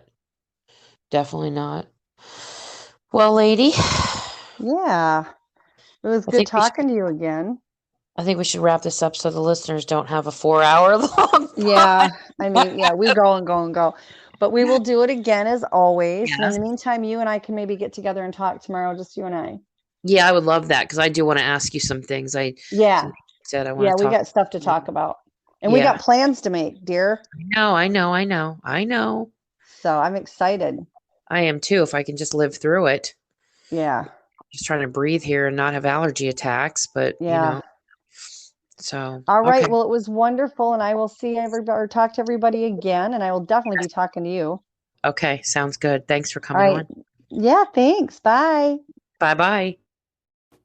Okay, everyone. That is a wrap. I want to thank Robin for coming back on the show. She is one of my regulars that I love to have one and will continue to do so. We are never at a loss for new encounters that we deal with. I do want to put a little disclaimer in here. As I was talking about the watchers that fell, I just want to make it clear that I don't think that they were good necessarily. I just feel that, I never really looked at them like they had the evil intent that Satan and his crew did. But, they still went against God and they still disobeyed him. And in God's opinion, they were bad enough to throw out of heaven and, chain underneath the earth. So I just want people to know that, sometimes you say things as you're talking and it doesn't quite come out right. So I just excuse that way of thinking there. I didn't mean to come off like, they were these innocent angels and they didn't do any wrong and they just wanted to have a nice life and that type of stuff. They were still very disobedient. They lived in God's realm and, they knew what their job was. And it's a sad situation. And, you can kind of look at the human side of it, us as humans, when you look at what happened to them, it's kind of like, you feel like your heart softens a bit for them. But I mean, they destroyed this earth. I mean, between Satan and what the Watchers taught mankind, I mean, it's just everything has just been an upheaval and destruction since. So I do want to put that in there. You guys have a wonderful night or day wherever you are in the world. God bless you all. Stay safe. Say your prayers. And I will be talking to you when I do. Take care, everybody.